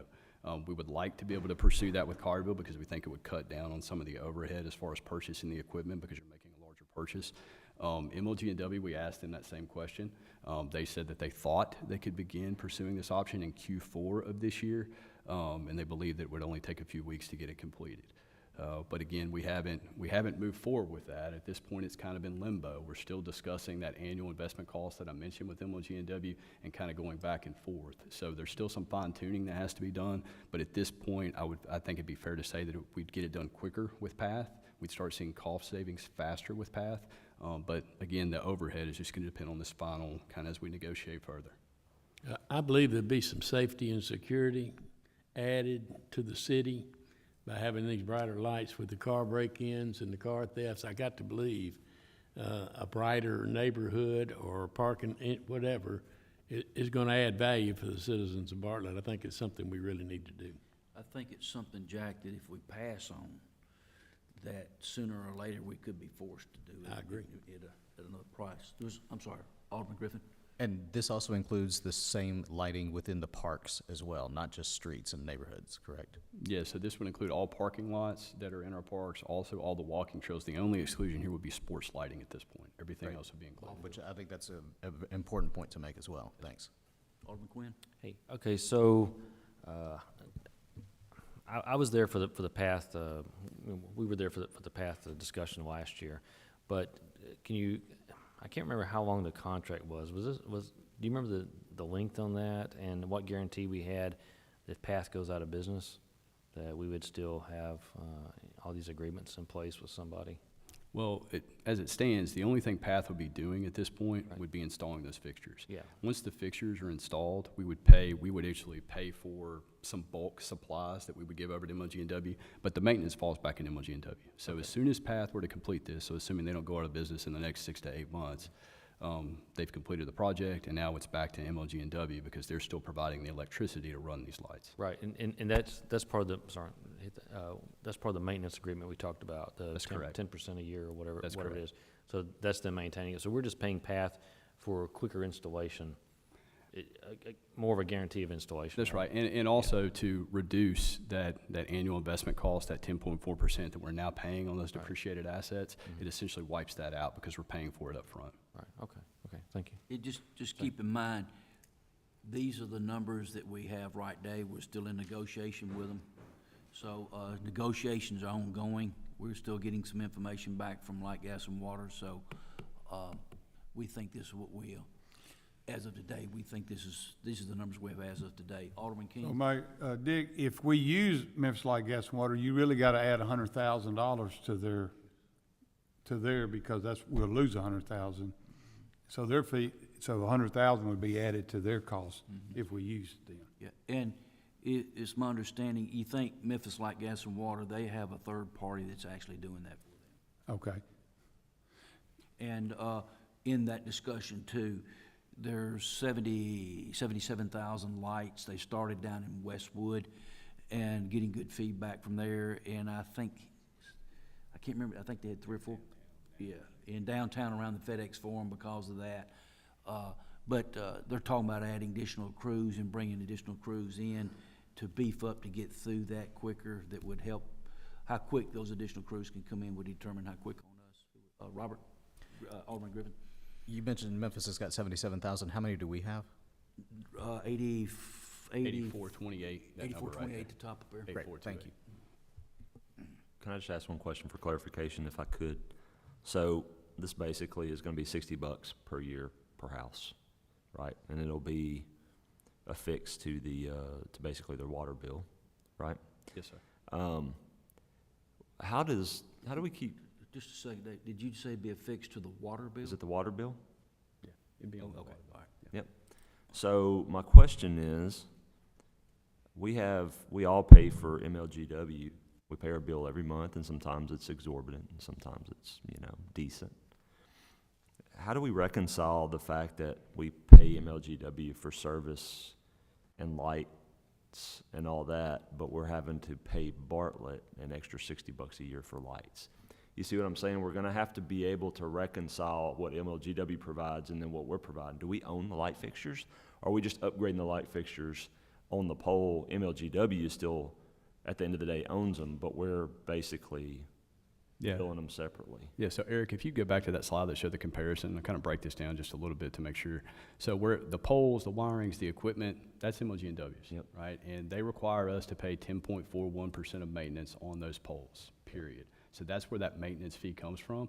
So what we're proposing to do essentially with PATH is to buy back the depreciated asset of the fixture itself at the 1.2, right? And then pay PATH to put on the new fixtures. So we wouldn't pay a depreciated amount for the light fixture itself. What we are still paying for, and which wouldn't change, would be the poles themselves and obviously the electricity that they use. That's the reason that We're amount is in there. So we're expediting changing out the fixtures. Is MLGW charging us a fixture or some type of fee for fixture? I mean, my concern is we're gonna do this, and they're gonna charge us for something similar at MLGW on our bill, for whatever reason. Yeah, well, I think that's the reason that at this point you're trying to look really hard at to make sure we get it all right. Yeah. But we'd enter into a new contract with them. In that new contract, there's a couple of things that we're looking to include, and I don't think there's any reason not to say it, is a part of when we're actually looking in the heads themselves. So for instance, if a new neighborhood goes in, Yeah. pole goes down, we're gonna ask, and they could deny it, it's still a part of the agreement that's ongoing, Yeah. that they could send us that amount every year and essentially say, this is how much it costs for this pole, this is how much it costs to replace this, and we'd have the opportunity to pay for it then, as opposed to paying 10.4% of that depreciated asset essentially forever. Yeah. Okay. Trying to get out of that as much as we can. Yeah. There's only so much we're going to be able to get out of because the poles themselves we're still having to pay for. And we did discuss that. We discussed the 10.41%, why we're paying that, why, you know what I mean, why Yeah. it's so exorbitant. At this point, we've gotten a little wiggle room on it. And I'm not trying to say that to say that they weren't helpful, because they were. They were very open, they were very, accommodating, but that is something that's still there. Yeah, I mean, support changing the light fixtures out, and I know expediting it gets us cost savings sooner. Sure. Particularly in operations. So there's a balance here, but also I don't want MLGW double charging our citizens while we're replacing a street fixture, and they're charging them for same street fixtures, in their bill, and they can't see it because of the way that the bill is created. Yeah, no, that's a good point, and that's one thing that didn't come up when we talked. The contract specifically was us and what we're paying back for maintenance. It wasn't necessarily what cost would be there, and that's a good question that we could ask, especially in light of what the mayor just said. They've got 77,000 lights that they're replacing, and is every citizen going to essentially pay for it? You know what I mean? How's that going to be rolled into those bills? That I don't know. But, John, correct me if I'm wrong, I can understand their poll, and we're paying that over there, but in some sense, they're kind of doing that something to some degree with some of the citizens are with their sewer and water bills now. So the city of Memphis has water and sewer lines in here, and then we're passing through it too. We're passing the same through for 62% of the people do have streets part of their sewer. So did Alderman Kink, did you have your hand up? I thought you were going to, Alderman Reeves, I thought you were going to ask about, will we own the asset? I thought that's what you're kind of leading to, right? Yeah. I mean, will we ever own those heads? Well, in this scenario, we would own the heads if PATH did it. With PATH. Right, so if PATH were to do it. Now, at this point, MLG&W, again, still talking, but if they allowed us the opportunity to buy those heads, they would, essentially theirs, if we go back to that one screen, it would be cheaper, you know what I mean? But they're wanting to charge us the 10.4%, which is essentially what we're discussing right now, is the maintenance, you know what I mean, that we're required to pay. Yeah. So under past model, we're buying the lights, right, we're putting in the fixtures, and the only thing that we're paying back to MLG&W is for the pole, wiring, and equipment for that 10.4%, and basically the electricity, the energy, if you will, that we use to run them. Okay, because last year when we had the discussion, I remember, I can't remember if it was me or somebody else that asked about if damage happens to them, because if there's a vehicle crash and somebody said, oh, well, your insurance company is supposed to pay for that, but if it's just an act of God or something, do we pay MLG&W for a new head and everything? And that's what they tell us that the 10 maintenance is just the bulbs. Yeah, that's what the 10.4% is essentially covering for the pole, okay? And what we're asking is, going forward, which we will put in this contract, and again, it doesn't mean that they're going to agree to that, but at this point, that's what that 10.4 covers. So there's no additional cost that comes to us. Pole gets damaged, something happens, everything that you described, it's covered in that 10.41% of maintenance. That's what's covering that cost. In the event that we were able to do this, we would try to negotiate it to where annually they sent us a list and basically said, over the course of last year, X, Y, and Z, we had to replace. An actuary. Right, and that cost is X. And we would have then the opportunity to pay for it then, as opposed to having to pay 10.4% forever. You know what I mean? It'd be cheaper, obviously, on us to handle it at one time than pay for it continually. And I asked that question in the meeting too, and their claim ratio on those automobile accidents is 100 to none, but unless the car stalls and it's there, most times it's a hit and run. You never can tie the two together. So, in that, we've discussed that 10.41%, 6 ways to Sunday, and it goes on for affinity. So, and that's why we're trying to pursue, can we just pay an actuary? Yeah. And I think, well, the concern was just, if it's our asset, we're having to maintain that forever, and we're responsible for everything that happens to it, and then, so that's just a long-term concern. Yeah, Mr. Mayor, the only thing that I would say, and help me out with this probably by the time we finish voting on this, if MLGW is charging all of us for street light replacement to LED across the entire group, then we will be paying a premium, because we'll be double paying for, you see what I'm saying? They're going to be charging us for street light replacement. We're going to be paying for our own on the fixture replacement. You mean charging individuals? No, but they spread the cost across all of the MLGW customers. So we still pay for an MLGW bill, and then we're turning around and we're paying for it private. So I'm just saying that we got to think about both of those as we're having the conversation, just to, in all fairness of transparency, are we as MLGW customers getting paid, we're getting billed for all that in our light bill, and then we're turning around and replacing those heads and paying for it basically again? No, so the way I understand it is the maintenance we're paying for no matter what. That's what the Yeah, city is maintenance going is to. paying no matter Your what. question is, when they do these upgrades, as an MLGW customer for upgrades that happen wherever, are they going into your bill? And of course, I can't answer that, Yeah. but that's a question that we can ask with MLGW when we talk to them next to figure out, are they expecting a rate increase for all customers as a result of it? And they may have already answered it, so.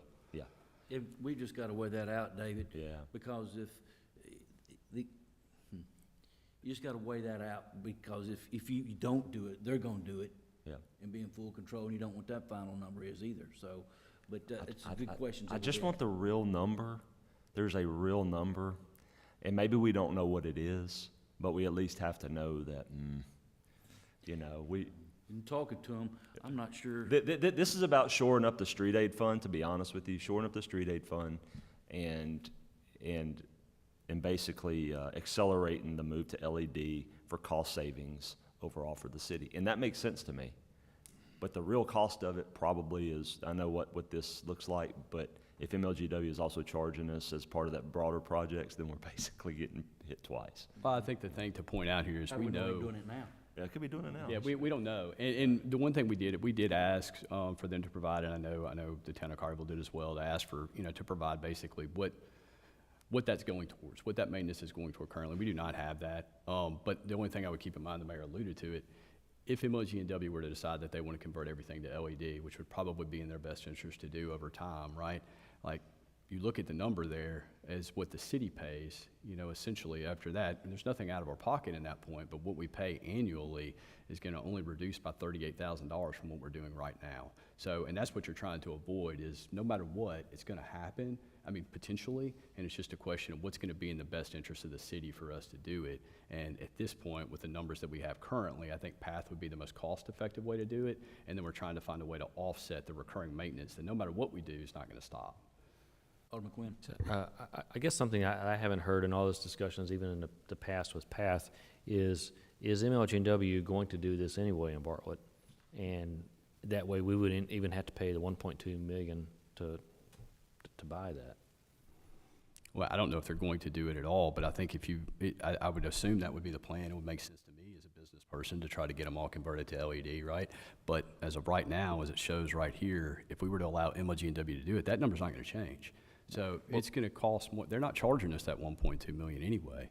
So even if you reduce that $1.2 million out, look at the 20 years over there. Like, look at the 20 years over there. Take $1.2 million and subtract that from 3.3.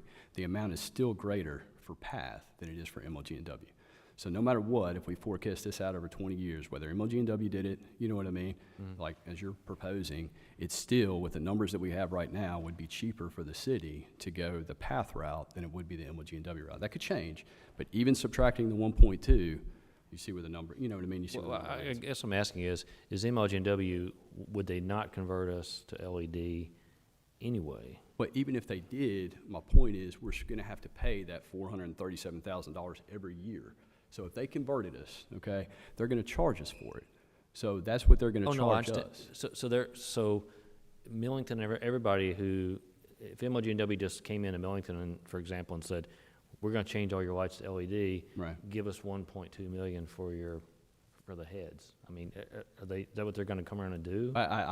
Again, I'm not MLG&W. I just was wondering, I mean, I'm sorry Nobody has said to really that, get into like, the depth of this, but I'm kind of wondering now, like, hey, if they're going to change all their customers over anyway, we could save everything. So for the depreciated asset, TVA is going to require you to pay for that depreciated asset. So TVA is going to make every municipality I didn't or say that. unincorporated Right, Shelby I didn't say that. We're not MLG&W, okay? So I No, want you but to understand MLG&W that. serves Shelby County, so even unincorporated Shelby County where there's a street light, you're saying One they're would going to think make that, Shelby given- County pay the depreciation fee? It's an assumption. I do not know how that would go, and I'm sure President McGowan or someone from MLG to explain their plan. I'm sure right now they're trying to get their 77,000 lights I converted. mean, it sounds like a great way to make some money because they're just going to throw them in a pile somewhere. They're not going to put those old mercury vapor switches somewhere. I'm sorry.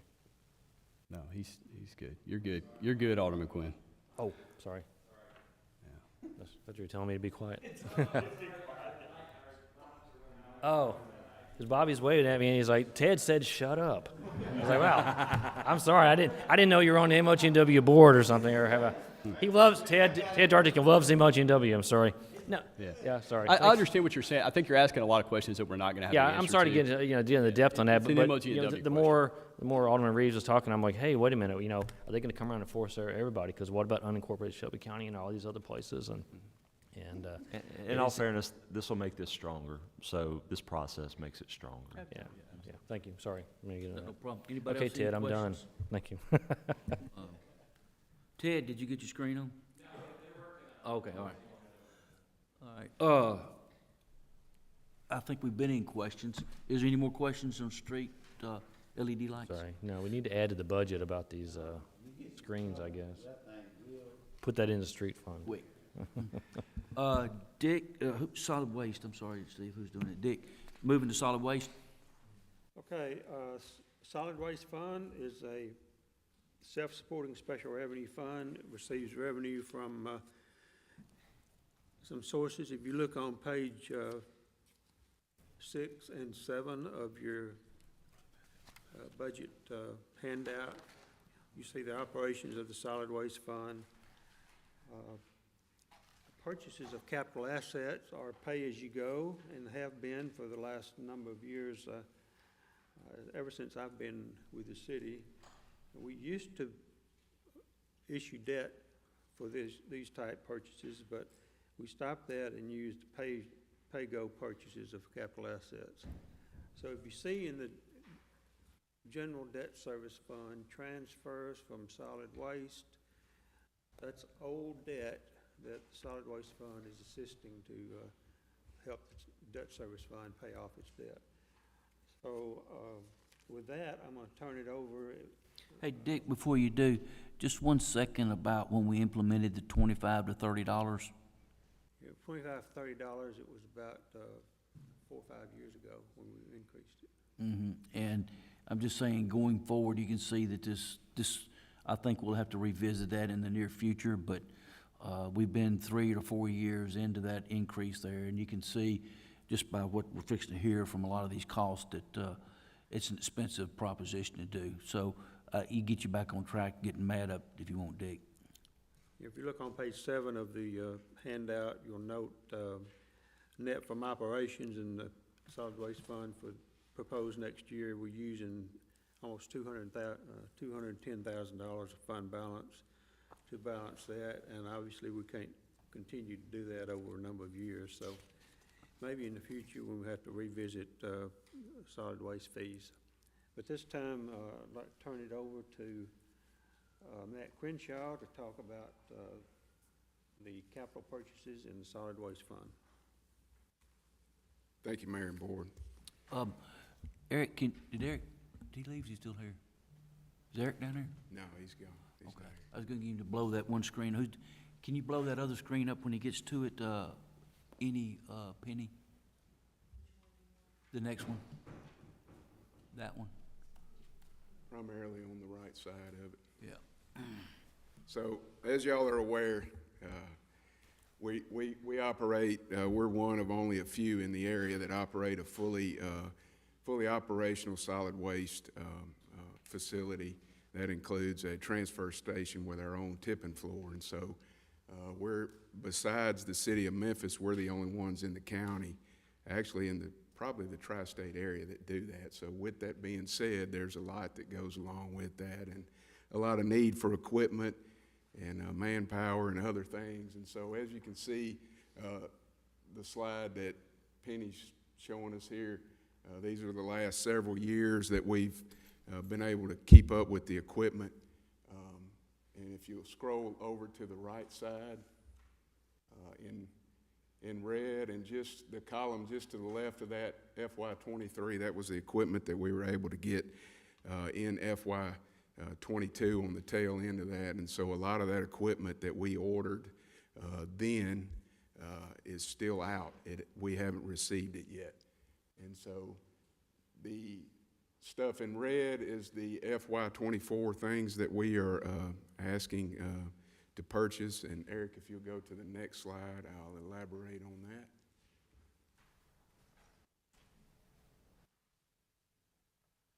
And so we're asking for two vehicles and two pieces of equipment. So the first one is an automated packer. We use these every day. They're on the street, at least 12 to 15 of them are on the street every day. We have a couple that we have in reserve for when things break, and which happens fairly often. There's a lot of moving parts on all of this equipment. This particular truck here is one that we've had for a number of years. It's one that we acquired not long after we started the automated collection that we do now. Move on to the knuckle boom truck, which is basically like a claw truck. We use that on our routes every day. We have two sets of those trucks. Some of them do the brush collection, yard waste and things like that, and then the other set, they pick up what we call bulk items, which is things that are larger outside of the garbage carts, that are larger, that we don't ask the guys to pick up, which would be couches and furniture and just large items like that that goes to the landfill but doesn't go to recycling. 3 is the leaf machine. This is like one of our first leaf machines when we started the loose leaf collection program many years ago. This machine, as you can tell, is 25 years old, and we're in desperate need to replace that one. It has a lot of wear and tear on it. And 4th is the walking floor trailer, which is, so back to the transfer station part, we have a tipping floor, which the household garbage collection is dumped on the floor and pushed off into these trailers and then transferred to the landfill. This keeps our trucks that are out on the route from having to direct haul to the landfill. And so we use these trailers. This particular trailer has been in service for 20 years. It's one of the original trailers that we purchased whenever we started the transfer station many years ago. And so that's pretty much all I have. Questions? Alderman Young? Matt, Yes, sir. explain to me again about the 480,700 miles. I'm not sure I understand. Where you're talking about the automated refuse truck, the mileage is at 86,000 with 19,228 hours. That's correct. So what you got to consider is these trucks stop and go quite often, and so they're sitting there. When they're sitting there, the engine is revving to lift the arm and dump it in the truck, the same way with the knuckle boom. So you have to equate hours into that. So for every for every hour that's on that piece of equipment, you can add 25 miles to that. Okay. Thank you. Yes, sir. Any questions? Oh, man. I can't believe it. We should get you up here first, Matt. Matt, I usually like to be first. So. Matt, I got 25 questions here for you, but Hit me. Well, I will say this while you're up here, Matt. Sorry, I mean, recognize. I mean, that truck is unrepairable anyway. There's no parts available. So, That's correct. Yeah, so that's correct. That yeah, and I've seen that one before. It looks pretty antique. That's right. But also, you know, the leaf machines I think are one of the biggest interesting things to me because of there's no telling how many hours are on those things, how many hours the crews spend. I'd love to know sometime, just out of curiosity, you know, what it costs us to do the leaf program, because I know some people, I'm not gonna say what neighborhood, but they practically have the trucks there all the time. They have a huge amount of leaves, you know. So, and I know those things catch on fire sometimes, and they just wear out. So, They do. you know, I commend y'all for trying to keep those going, because I know people are really excited about having their leaves sucked up. They're very serious about that. So I don't see Very how expensive.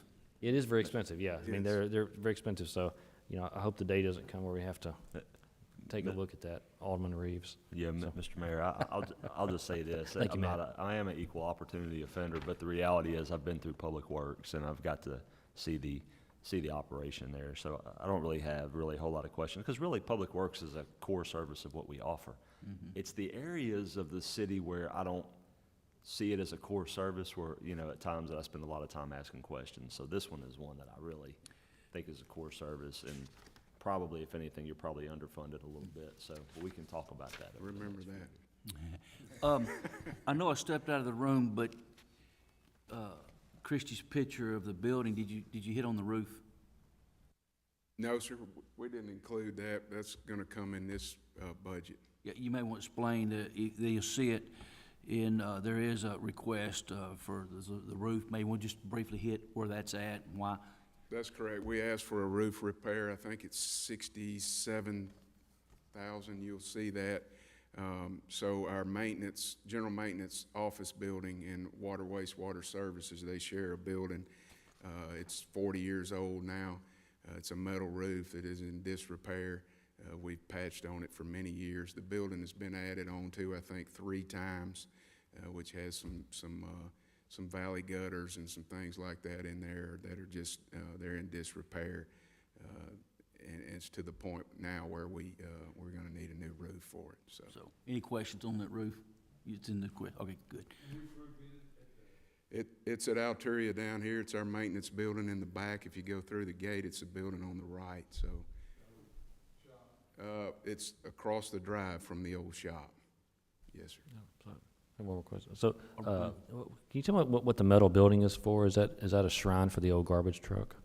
The metal building, that's actually, so, our trucks, obviously require, we try to, hit things off before, they get big, and so, our fleet services goes out every morning. We have 2 mechanics that go out every morning to solid waste, kick the tires, so to speak, check the oil and do all that stuff. They actually do tire change outs, in the morning before the guys hit the routes. That metal building is for, our city shop to work under when it's raining and cold and things like that. So they can change those tires out and they're not sitting right out. Okay, yeah, because I didn't know if that was storage for some of the, No, because it's everything's specifically- out in the open all the time, right? Right, that's Okay. correct. Yeah, that's gonna be hard on them too. That's correct. Okay, thank you. Yes, sir. Thank you, Matt. Yes, sir. Mr. Phoebus, Special Revenue Funds?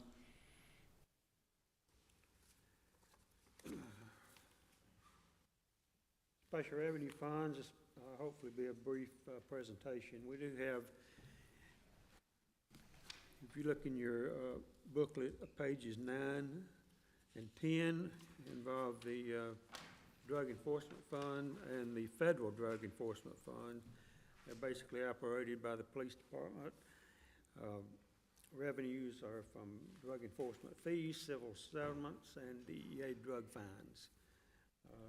Operations include the DARE program, public awareness and prevention, and certain equipment. I believe that we have purchased police vehicles out of these funds in the past and will continue to do so as the resources are available.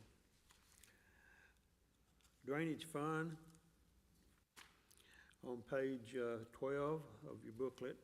We spoke to you about this already. We have a transfer of $100,000 from the general fund to assist in operation of this fund. It has 1 employee plus benefits and expenses. And City Bartlett, again, is the only city in the county that does not have a drainage fee imposed. So that may be something we need to look at in the future. Parks Improvement Fund, there's, again, it's on page 12. We have a little bit of development fees revenue coming in with no proposed expenditures for FY24. Hey, Dick, could I just make a comment there while we're on parks? That we are implementing, we haven't redone our parks master plan since 2007. And I've told Shan we're gonna implement that, so we're starting the process on updating our master plan for the parks. And again, it's kinda like the street deal. Out of that master plan, we'll find the priorities, adjust the capital, make sure we're spending the dollars in the right areas that the citizens are looking for. So, proceed on. Yes, sir. Just briefly. On that master plan, is that being done internally, or are we gonna have somebody come in and talk about park usage, park needs, based upon a future state? Yeah, so it's going to be a pretty thorough process. They're working with a professor out of Wake Forest to try to develop a long-term plan. That'll involve employee surveys, that'll involve feedback from this board. I think everybody should be involved in what we want to see in our parks, and more specifically, what we want to see in our athletics, because I think both of those coincide. All right, cool. Proceed, Dick. E-citation fund is another special revenue fund of the city. Doesn't have much revenue. We get about $16,000 a year. This was created by the state 5 or 6 years ago. The court's allowed to charge $5 for each citation that results in a conviction. $4 goes to the police department, $1 retained by the city court clerk. And TCA code says that this fee will sunset after 5 years. And we are in our 4th year currently, so FY '24 will be the 5th year for Bartlett. So whether or not that actually expires after '24, we'll have to determine that at a future date. Now we turn to any questions in regarding those funds. Hey, Dick, could you just elaborate? I think there is a way to extend that possibly. Could you enlighten them a little bit about that on the E-Fund? I've heard that some other cities are looking into that possibility, but I've not spoken to anyone Okay, all right. in that regard. One question, if you don't mind. Electronic traffic citations, what is that? Pardon me? What's an electronic traffic citation? It's collected, charged by the police officers that makes a stop. We'll let Chief Cox answer that. He may know a little something about it. Well, back in the day when I used to write tickets, we used to have a pad of paper that we'd have to go, and it'd be 3 carbon copies where if you ever received a ticket, I'm not sure if you ever have, but if you ever received a ticket, they would ask you to press so you have 3 copies. We went to electronic ticketing. It's a computer-based ticketing, so when an officer stops you or you're at a traffic accident, he has to write you a citation. He can write it on his pad, and it electronically sends it to the court clerk's office, and it prints out a receipt like a regular receipt would for the violator, and so it saves time and money and gets people back on the street. Okay, thank you. The fee itself goes toward purchasing things like the electronic equipment that's needed by the police department and also the city clerk's office. Any other questions on the special revenue funds? If not, we'll turn it over to John Horn again to discuss water and sewer needs of the city and what we plan on doing in the near future. Thank you, John. Do I get another hour and 20 minutes? Yeah. Eric, if you could go to the overall map, if you don't mind, the next one. And let me start there. Just real quickly, back in 2012, you may know the city of Memphis was hit with what's called a consent decree by EPA to fix the problematic sewers in the system. And this is called the SARP 10, by 2018, 2019, they had contacted us and had identified areas in the city of Bartlett that they felt were problematic to their sewer system. And so this map, as you can see here, the blue areas shown on the map that are shaded in blue are the areas that have historically flowed south to the city of Memphis, out of Bartlett, into the city of Memphis. The area to the west is Harrington Creek, and the area that is outlined in a thick red bold line is our Fletcher Creek sewer basin. So in 2019, the city of Memphis made several requests of us as the city of Bartlett to do. And those were in the form requesting us to build 3 sewer holding tanks to hold back the sewer in certain areas of Bartlett to where it wouldn't cause them problems. And so if you can, what I'm going to ask Eric to do is go back to the previous slide, which is going to zoom in to, it's the area that, there you go, right there. Thank you, Eric. And in this slide, one of the requests that Memphis made was for us to install 2 sewer holding tanks in the area of the Tennessee Baptist Children's Home. And of course, the Union Depot project, that's going to accommodate that request by Memphis in that the developer is going to install those 2 holding tanks as a part of that project, which is great. And that's going to accommodate not only Union Depot's sewer needs, but it's also going to accommodate some of the surrounding upstream developments as well, which is greatly helpful. Now, what those holding tanks will not accommodate the Bailey Wiener track, which has a yellow star on it. And so we have, for a number of years, have been doing some sewer modeling in this area and also coordinating with Memphis to get agreement with Memphis on how to accommodate this potential development of this track. And so what we're proposing as a part of this year is some future work, and the first part of that is the installation of a new sewer line right where you see the arrows as a new 15-inch sewer line. Now, this is within the city of Memphis, but as this sewer line is installed, it will accommodate the Bailey Wiener tract for full development. So that's one of the goals of this year. And then if I could, I'm going to move back to the larger map. Thank you, Eric. And then we have the rest of Fletcher Creek sewer basin. And I'm going to move to the 3rd holding tank that City of Memphis requested us to install, which at the time, about 3 years ago, they had estimated the size of that would be 6 million gallons. And so the rest, that would serve the rest of the Fletcher Creek sewer basin, basically all the way to New Brownsville Road. Now, as you know, that portion of the Fletcher Creek sewer basin includes a lot of large tracts, so there's a lot of potential in this basin for development. The Fogelman track is in there, the Vescovo track, a number of other tracks that we have discussed. And so what we have out right now is an RFQ to select a consultant to do 2 things. Number 1 would be to design the 15-inch line that I mentioned just a moment ago.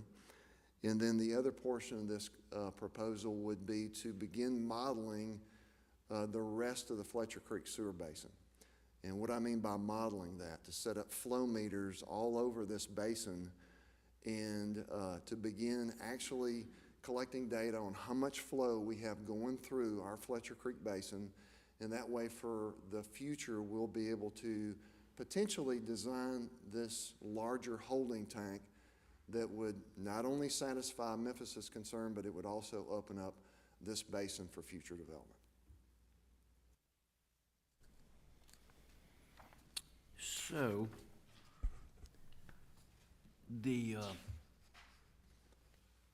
I got a question. we want to pause here for questions, Steve, Yeah. probably, yeah. How long do you anticipate this study to take?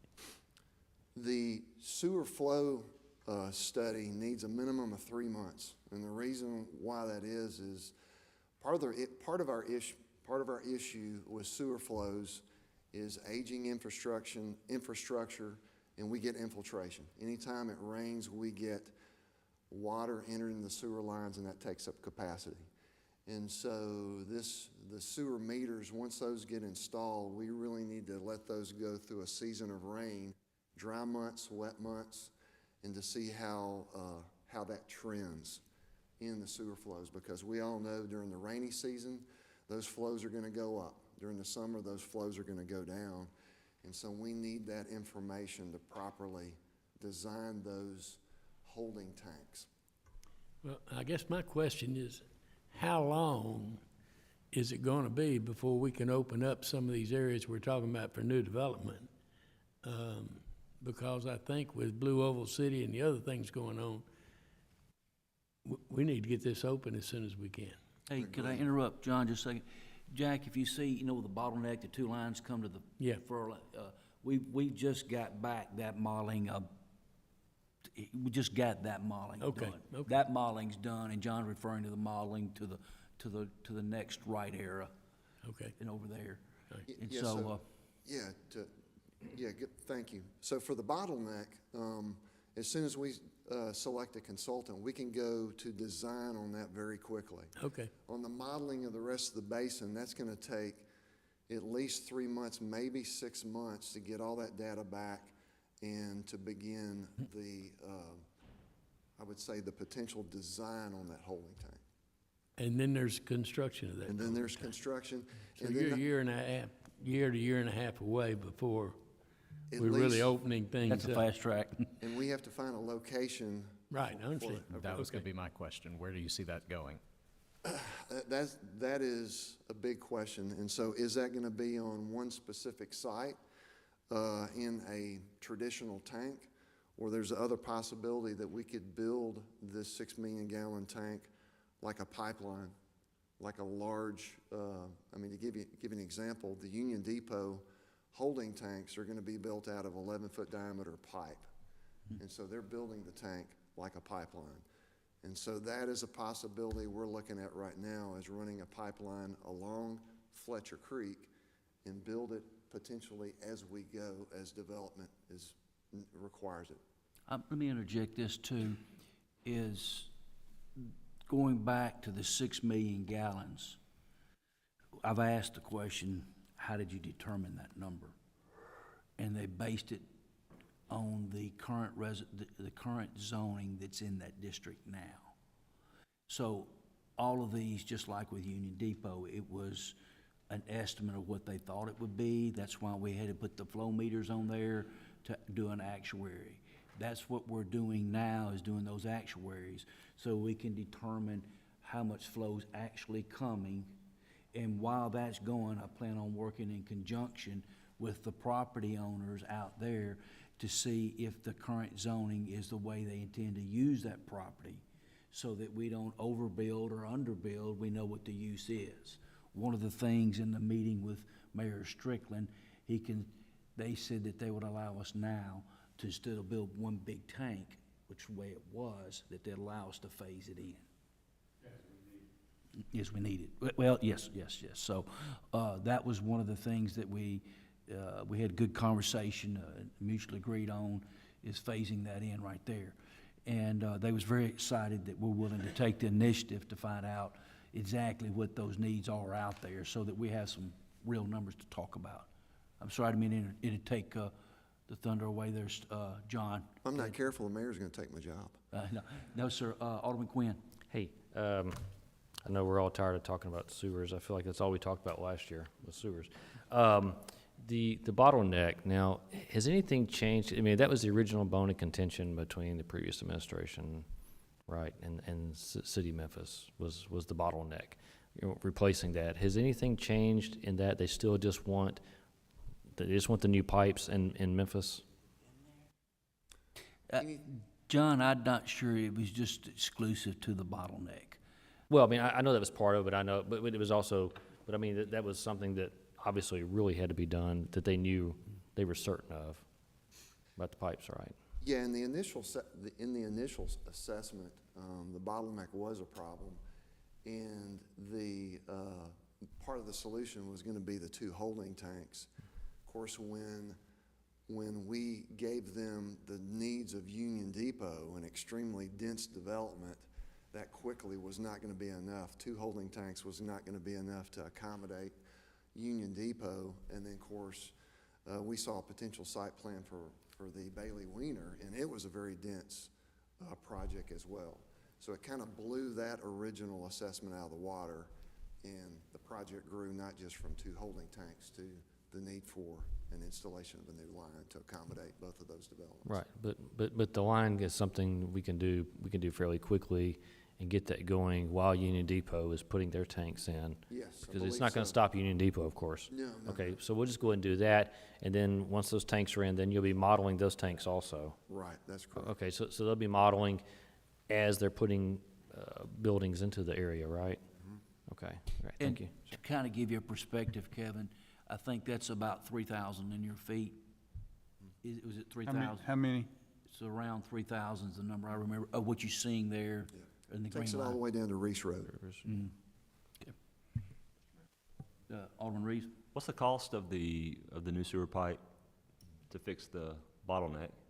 What are we looking at? We've got an engineer's opinion of cost. It's very general, somewhere around $3 to $4 million. Okay. So what is if I could ask the CAO, and maybe you have this, maybe you don't, but you know it's probably coming, what's the return on investment? If we ask the taxpayers to put in $3 million to fix this pipe, what is the potential net economic impact for the city? Well, let me just say this. We're going to negotiate that with the city of Memphis, and we're hoping that we can partner on that. Well, no, I get it, but at the worst case, it's $3 million. What is the net economic impact? How long does it take for us to get our money back for that project? I mean, this type of question you ask in business, right? Yeah, I mean, we're gonna invest. What does it really mean economically for us? It's a good question. I can't answer what it's going to bring because I don't know where that star is going. I just know if we don't do that, nothing's going there. What, I guess the reverse of that is, what is it going to cost to do nothing?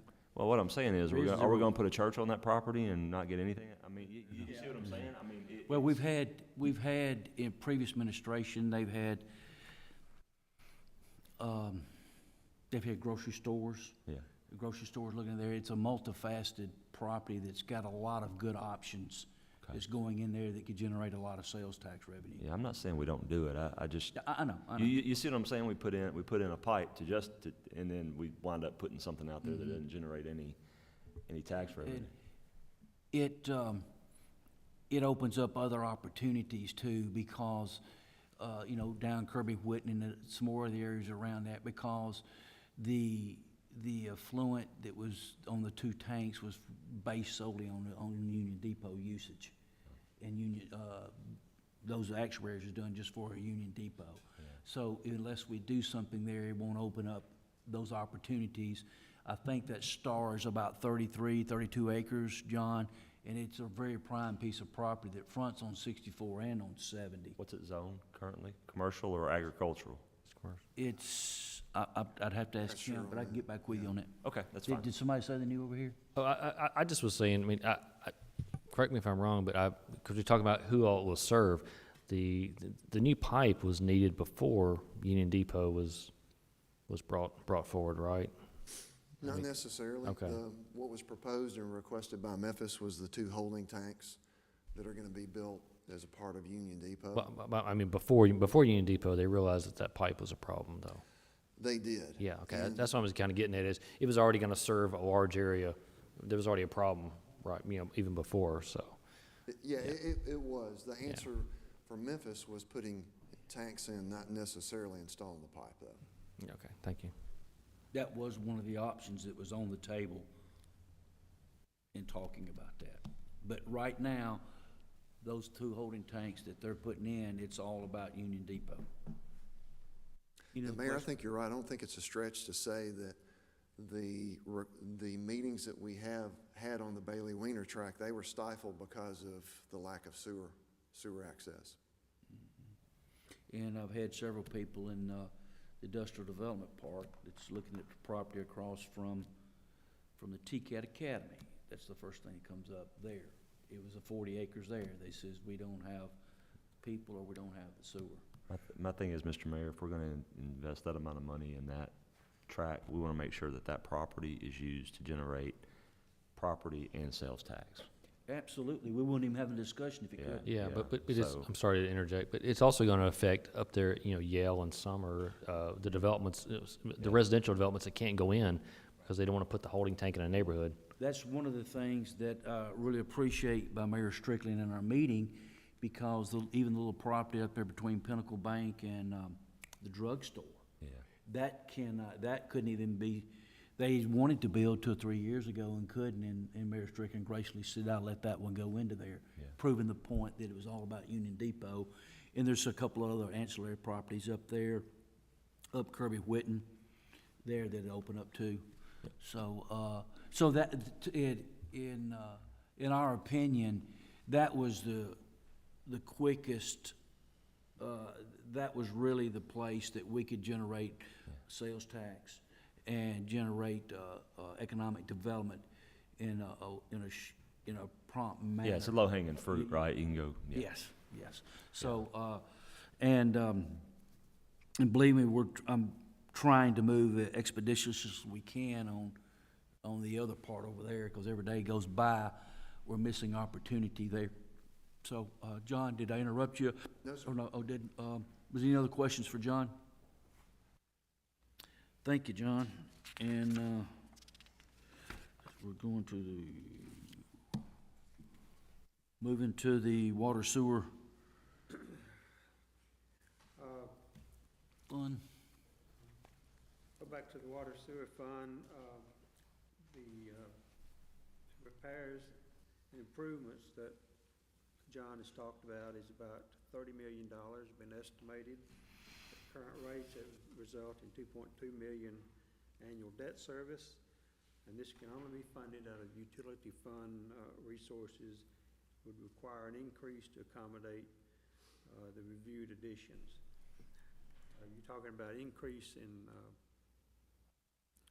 in depreciation when you install the product. You're talking about increase in interest rates, interest income, interest cost when you borrow the money. So all those increases go into affect how we pay for this improvements. In 2020, we added a $2 base charge. This is sewer only, to cover some increase from the city of Memphis.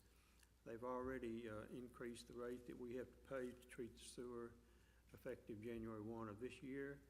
It's going to go up another $70,000 or $80,000 on an annual basis from what we're paying in the past. Water sewer fund is a separate fund. You look on page 17 of your handouts. Depreciation expense and interest expense on debt has to be covered. I'm sure all of you remember going through the program that the state put on as far as utility operations. There's a formula or equation that has to be resolved in order to be considered operationally functional. You have operating expense, which includes depreciation, plus non-operating revenues, plus capital contributions, TAPs, less operating expenses equals change in net position. And that's what the state looks at when they look at your financials each year. A change in net position, you should have a positive change each year. If you have a negative change for more than for 2 years in a row, you're subject to being called before the Wastewater Financing Board in Nashville. And if the city does not do anything about it, the state will do it for you, and you probably won't be very happy about what they want to do. So it's incumbent upon us to solve our situation in-house and not require the state to come in and change it for us. Water sewer fund faces significant challenges that we just discussed. Increased cost for Memphis to treat sewer, and there's an urgent need to improve the water sewer system infrastructure, as John has just talked about. We have a proposed increase in sewer rates only to help fund these infrastructure needs and debt service. If you look on the next page, the current rate comparison of sewer rates in Bartlett as compared to other cities across the nation and the state. You see that we're pretty much less than everyone else except for South Haven, Mississippi, in current rates. Additional 1,000 gallons for sewer treatment in Bartlett. We're lower than any other city in that top tier of comparisons. You look at the lower part, you look at the local sewer rate compared to cities within Shelby County. Currently, we're paying average of $16.44 per month in sewer bill. That's part of the water utility bill that they get. And that compares with other cities across the table, Memphis, Collierville, Germantown, and others. If you go to the next page, the first barcode is current Bartlett sewer fees on average monthly bill of $16.44. Go across the page of what other cities charge. If we increase the sewer bill as we're proposing in this budget, average sewer bill would be $24.24. That's a little bit more than Germantown or Oakland, but less than Collierville, Memphis, Arlington, and Lakeland. So that was proposal to increase the sewer fee. The last slide, or the next slide, shows the proposed budget for FY24, showing the increase in revenues going from 10 million to 12 million. That's the increase in the sewer fees.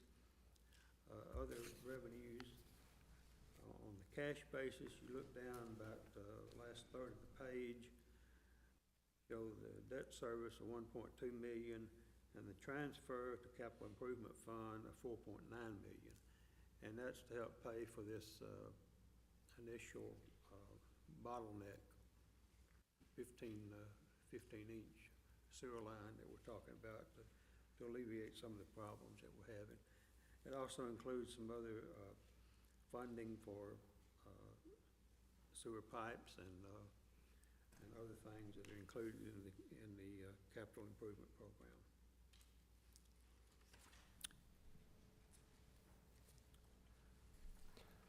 Mr. Mayor? Just one second. Questions on If we go to questions, I'll refer to our CEO, Steve, for some additional comments. Yeah, so I just want to break this down a little further. Like, there's no secret. Everybody in this room knows that we've had sewer constraints in the Fletcher Creek Basin. We know that. There's been a lot of strides to try to repair it, and what we're trying to do here by increasing these rates is essentially put together a long-term plan to get some return on the investment. And to answer the question from earlier, the return on the investment is boundless. Right? It's based on what we can bring in and what we can do. And in the 100-day press conference the mayor just had, we mentioned a partnership with Jones Hour through the chamber. Part of that partnership is to bring in new business, right? We want to bring in things that not only that our citizens want, but are also going to generate revenue, that we get that return that you're addressing.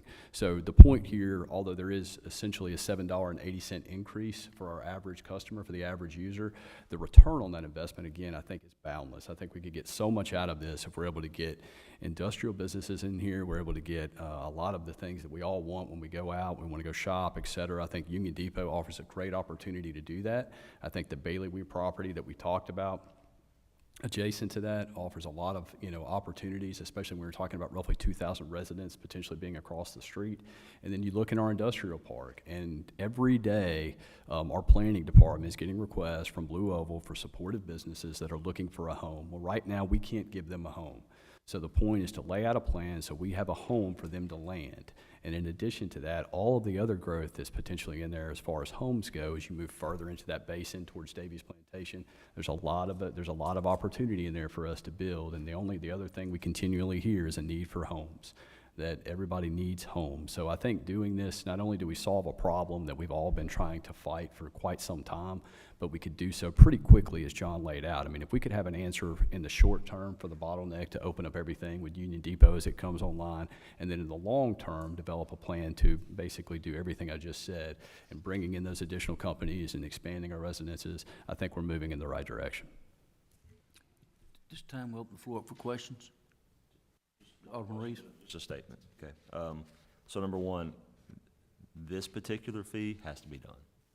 I mean, from my viewpoint, this is an investment that for the city is a significant return on investment long-term for the community and takes pressure off of the property tax rate, which everybody hates to see get touched. So to me, this one has to be done. Matter of fact, we're probably a little late to the party, but it's okay. I think we need to figure out over time, how do we gradually increase certain fees because the cost of things go up, right? That way it doesn't feel so painful at one time. But yeah, this one has a definitive return on investment. Even the street aid fund, even the street light one has a return on investment. And then putting money into paving roads has a significant impact on whether or not you have to take your car in for an alignment once a year, or you put a tire gets put out. So those all have direct expenses to the population. So I get all of these, but this one in particular has the biggest return on investment. I think we got to do it. So.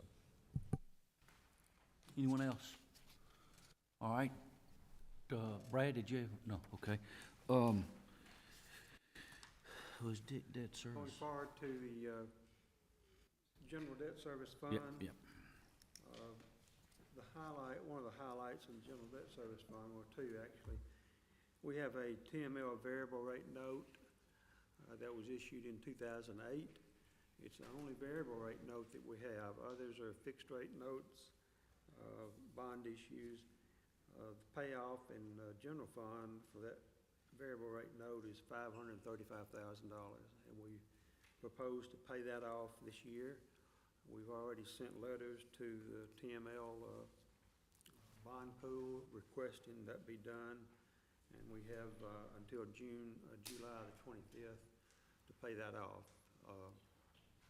And if it's not approved, of course, we won't pay it off, and we'll continue to pay annual principal and interest on that note. The other highlight is we're transferring $2.5 million from the debt service fund into the into the CIP fund for the street light project. That's it can be used for that purpose. So we're proposing to do that, and that does not affect long-term position really of the debt service fund, because we projected it out over the next 4 or 5 years. We still have a fund balance of around $2 million in the debt service fund, so that's sufficient for our purposes, even after this transfer. Utility bond fund, utility debt service, obviously it's part of the utility fund operations, funded by water and sewer revenues. The water fund also has a variable rate TML note, and the payoff of it is $396,000, which we propose to do in this budget. Any questions on the debt service funds? No questions?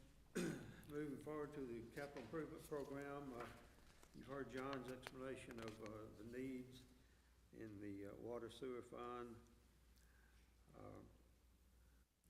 We're going to remove the annual paving from the CIP fund and make it a pay-go type purchase rather than issuing debt for it. Place that in State Street aid. We're using $4.932 million in water sewer retained earnings for the Fletcher Creek sewer basin design and modeling, various plant and pipe upgrades, and matching funds on an ARP grant from TDEC of $532,000 for that project. We also propose to issue roughly $4 million in GO debt for the streetlight project. And there are no other equipment or improvements proposed in the FY24 CIP fund. Any questions? Alderman Young? It's my understanding, and correct me if I'm wrong, but American Rescue Plan is basically COVID relief. Is that not correct? I'll let Mr. Phoebus answer that. Isn't that part of the plan that President Biden put out to offset some of the losses from COVID? One of the things I heard yesterday was that Congress is talking about, in order to balance the budget and reduce spending, is eliminating some of those COVID dollars that have not been spent. So my only question is, do we need to think through that? I'm not saying it's going to happen, but if it does, that could have a big impact on what we're doing, couldn't it? We have a plan for that. Dick, do you want to? We have a balance of about $370,000 from our original ARP allocation. It's still in our budget, and we have a plan for use of that, and we'll be bringing a resolution to the board for that effect to spend those funds down, so. Okay. And we also have to make an annual,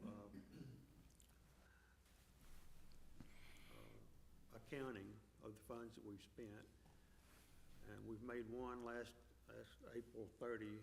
Next due date is April 30 of this year. And we'll be reporting what we've spent or obligated since that time over the period of the last year. So once that is done, we'll have $370,000 plus of available funding from ARP, and we're gonna use that for projects this next year. But are those dollars we have or dollars available for us to request and receive? Because if they stop it, there may not be any dollars to request and receive, is what I'm getting at. We have already received them. They're in the bank, and Okay, we're gonna obligate them. okay, thank you. Any other questions? No more questions. I'd just like, Steve, would you like to say anything? We've worked hard to try to come in and look at our overhead and our revenue streams. We've looked scrutinized everything that we've done, and while we do it, it's, we're trying to move away from so much dependency on debt service and try to really get a clarity with a lot of the surveys. We're trying to be more efficient in making sure we're using the dollars in the right places. All of us went on the campaign trail and heard a lot of things on the trail, and I think this budget addresses almost all of those items we heard on the campaign trail. We're not through yet, and I just want everybody to know, and I heard transparency a lot over the campaign trail, and this is the first time we've had a budget meeting like this in an effort to try to make sure that we communicate. There's nothing to hide. We want you to know what we're doing, why we're doing it, and where we're doing it. And things will, there's a lot of other things that we're improving, but we've been here for quite a while now, and I just wanted to close with just saying thank y'all for spending this amount of time down here. And there are things still left that aren't done that we're still working on, such as the lights, but we're making an effort to try to do the right things at the right places and generate this economic impact of. There's a lot of opportunity as Steve just went out there. So thank y'all for sitting through the first presentation. And is there any comments or anything any of the aldermen would like to make in closing here? Alderman Reeves. Just real quick, first of all, thank you and the administration. Thank you guys for coming down here. And I know it's tough to kind of be put in front of the firing squad, but that's our job. I mean, that's why people elect us to do this. And so that's why I do it.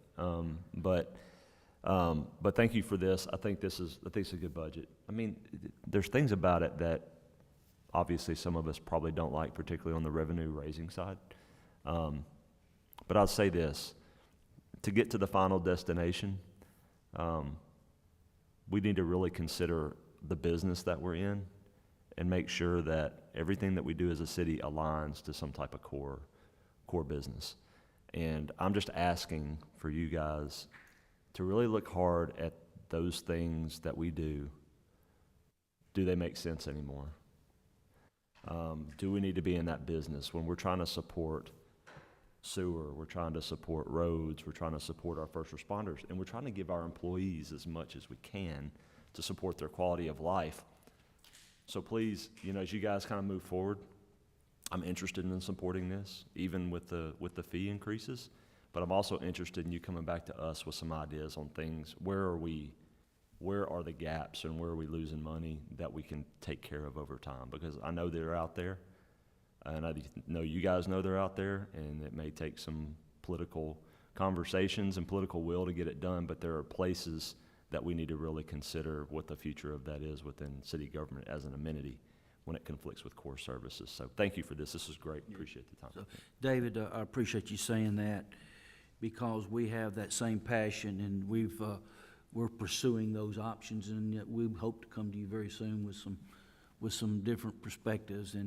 And I realize that there's some things that we've always done this way, and maybe some of those things need to continue to do that way. But we're open to hearing if there's other ways to accomplish the same goals that tie in with our core values, because the core value is we want everybody, all of our citizens, to realize that this is their hometown, and it's a great place to live, a great place to work, great place to retire, and a great place to raise your family. And I think as you look across the perspective, as these other cities go through their budget, I feel like that I'm not concerned with what other cities do. We're concerned with what we do and how we do it here in Bartlett. And I think our intentions is to improve the quality of life for all of our citizens and doing it in an efficient and effective manner. I've always heard for years, what's the difference between efficiency and effectiveness? It's, yes, we got to get them both right. We got to do things right, and we got to do the right things. And so we're trying to identify those and be bringing them to y'all forward, and without getting any further into dues, Alderman Quinn. I want to thank y'all. I want to thank y'all for coming out again, even though Ted doesn't want me to talk as much. But I appreciate that. This has been great. Thank y'all both for doing this and for the care that you're putting into this budget. I mean, I know we're checking couch cushions for change, and I appreciate you doing that.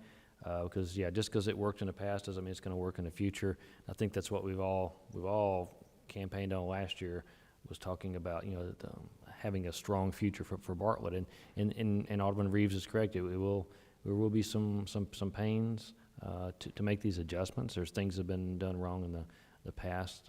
In hindsight, you can see it now. But I do appreciate the effort that's being made, and I think we all look forward to seeing this budget as it's further fleshed out, and how we can have these debates about fees and services and things like that. And I appreciate all the department heads, coming forward with what you really want and need, and let's see if we can make all that happen for you, because I know you men and women all know best of what makes the city work better. So thank y'all. Thank you, Alderman Quinn. Does anybody else have any comments? For the citizens that's watching us on YouTube, I'd just like to say that this board and this administration is working hard to ensure that our future looks bright, not only bright for you today, but for your grandchildren tomorrow. So with that being said, we'll call the budget meeting for, what's today? For April the 20th to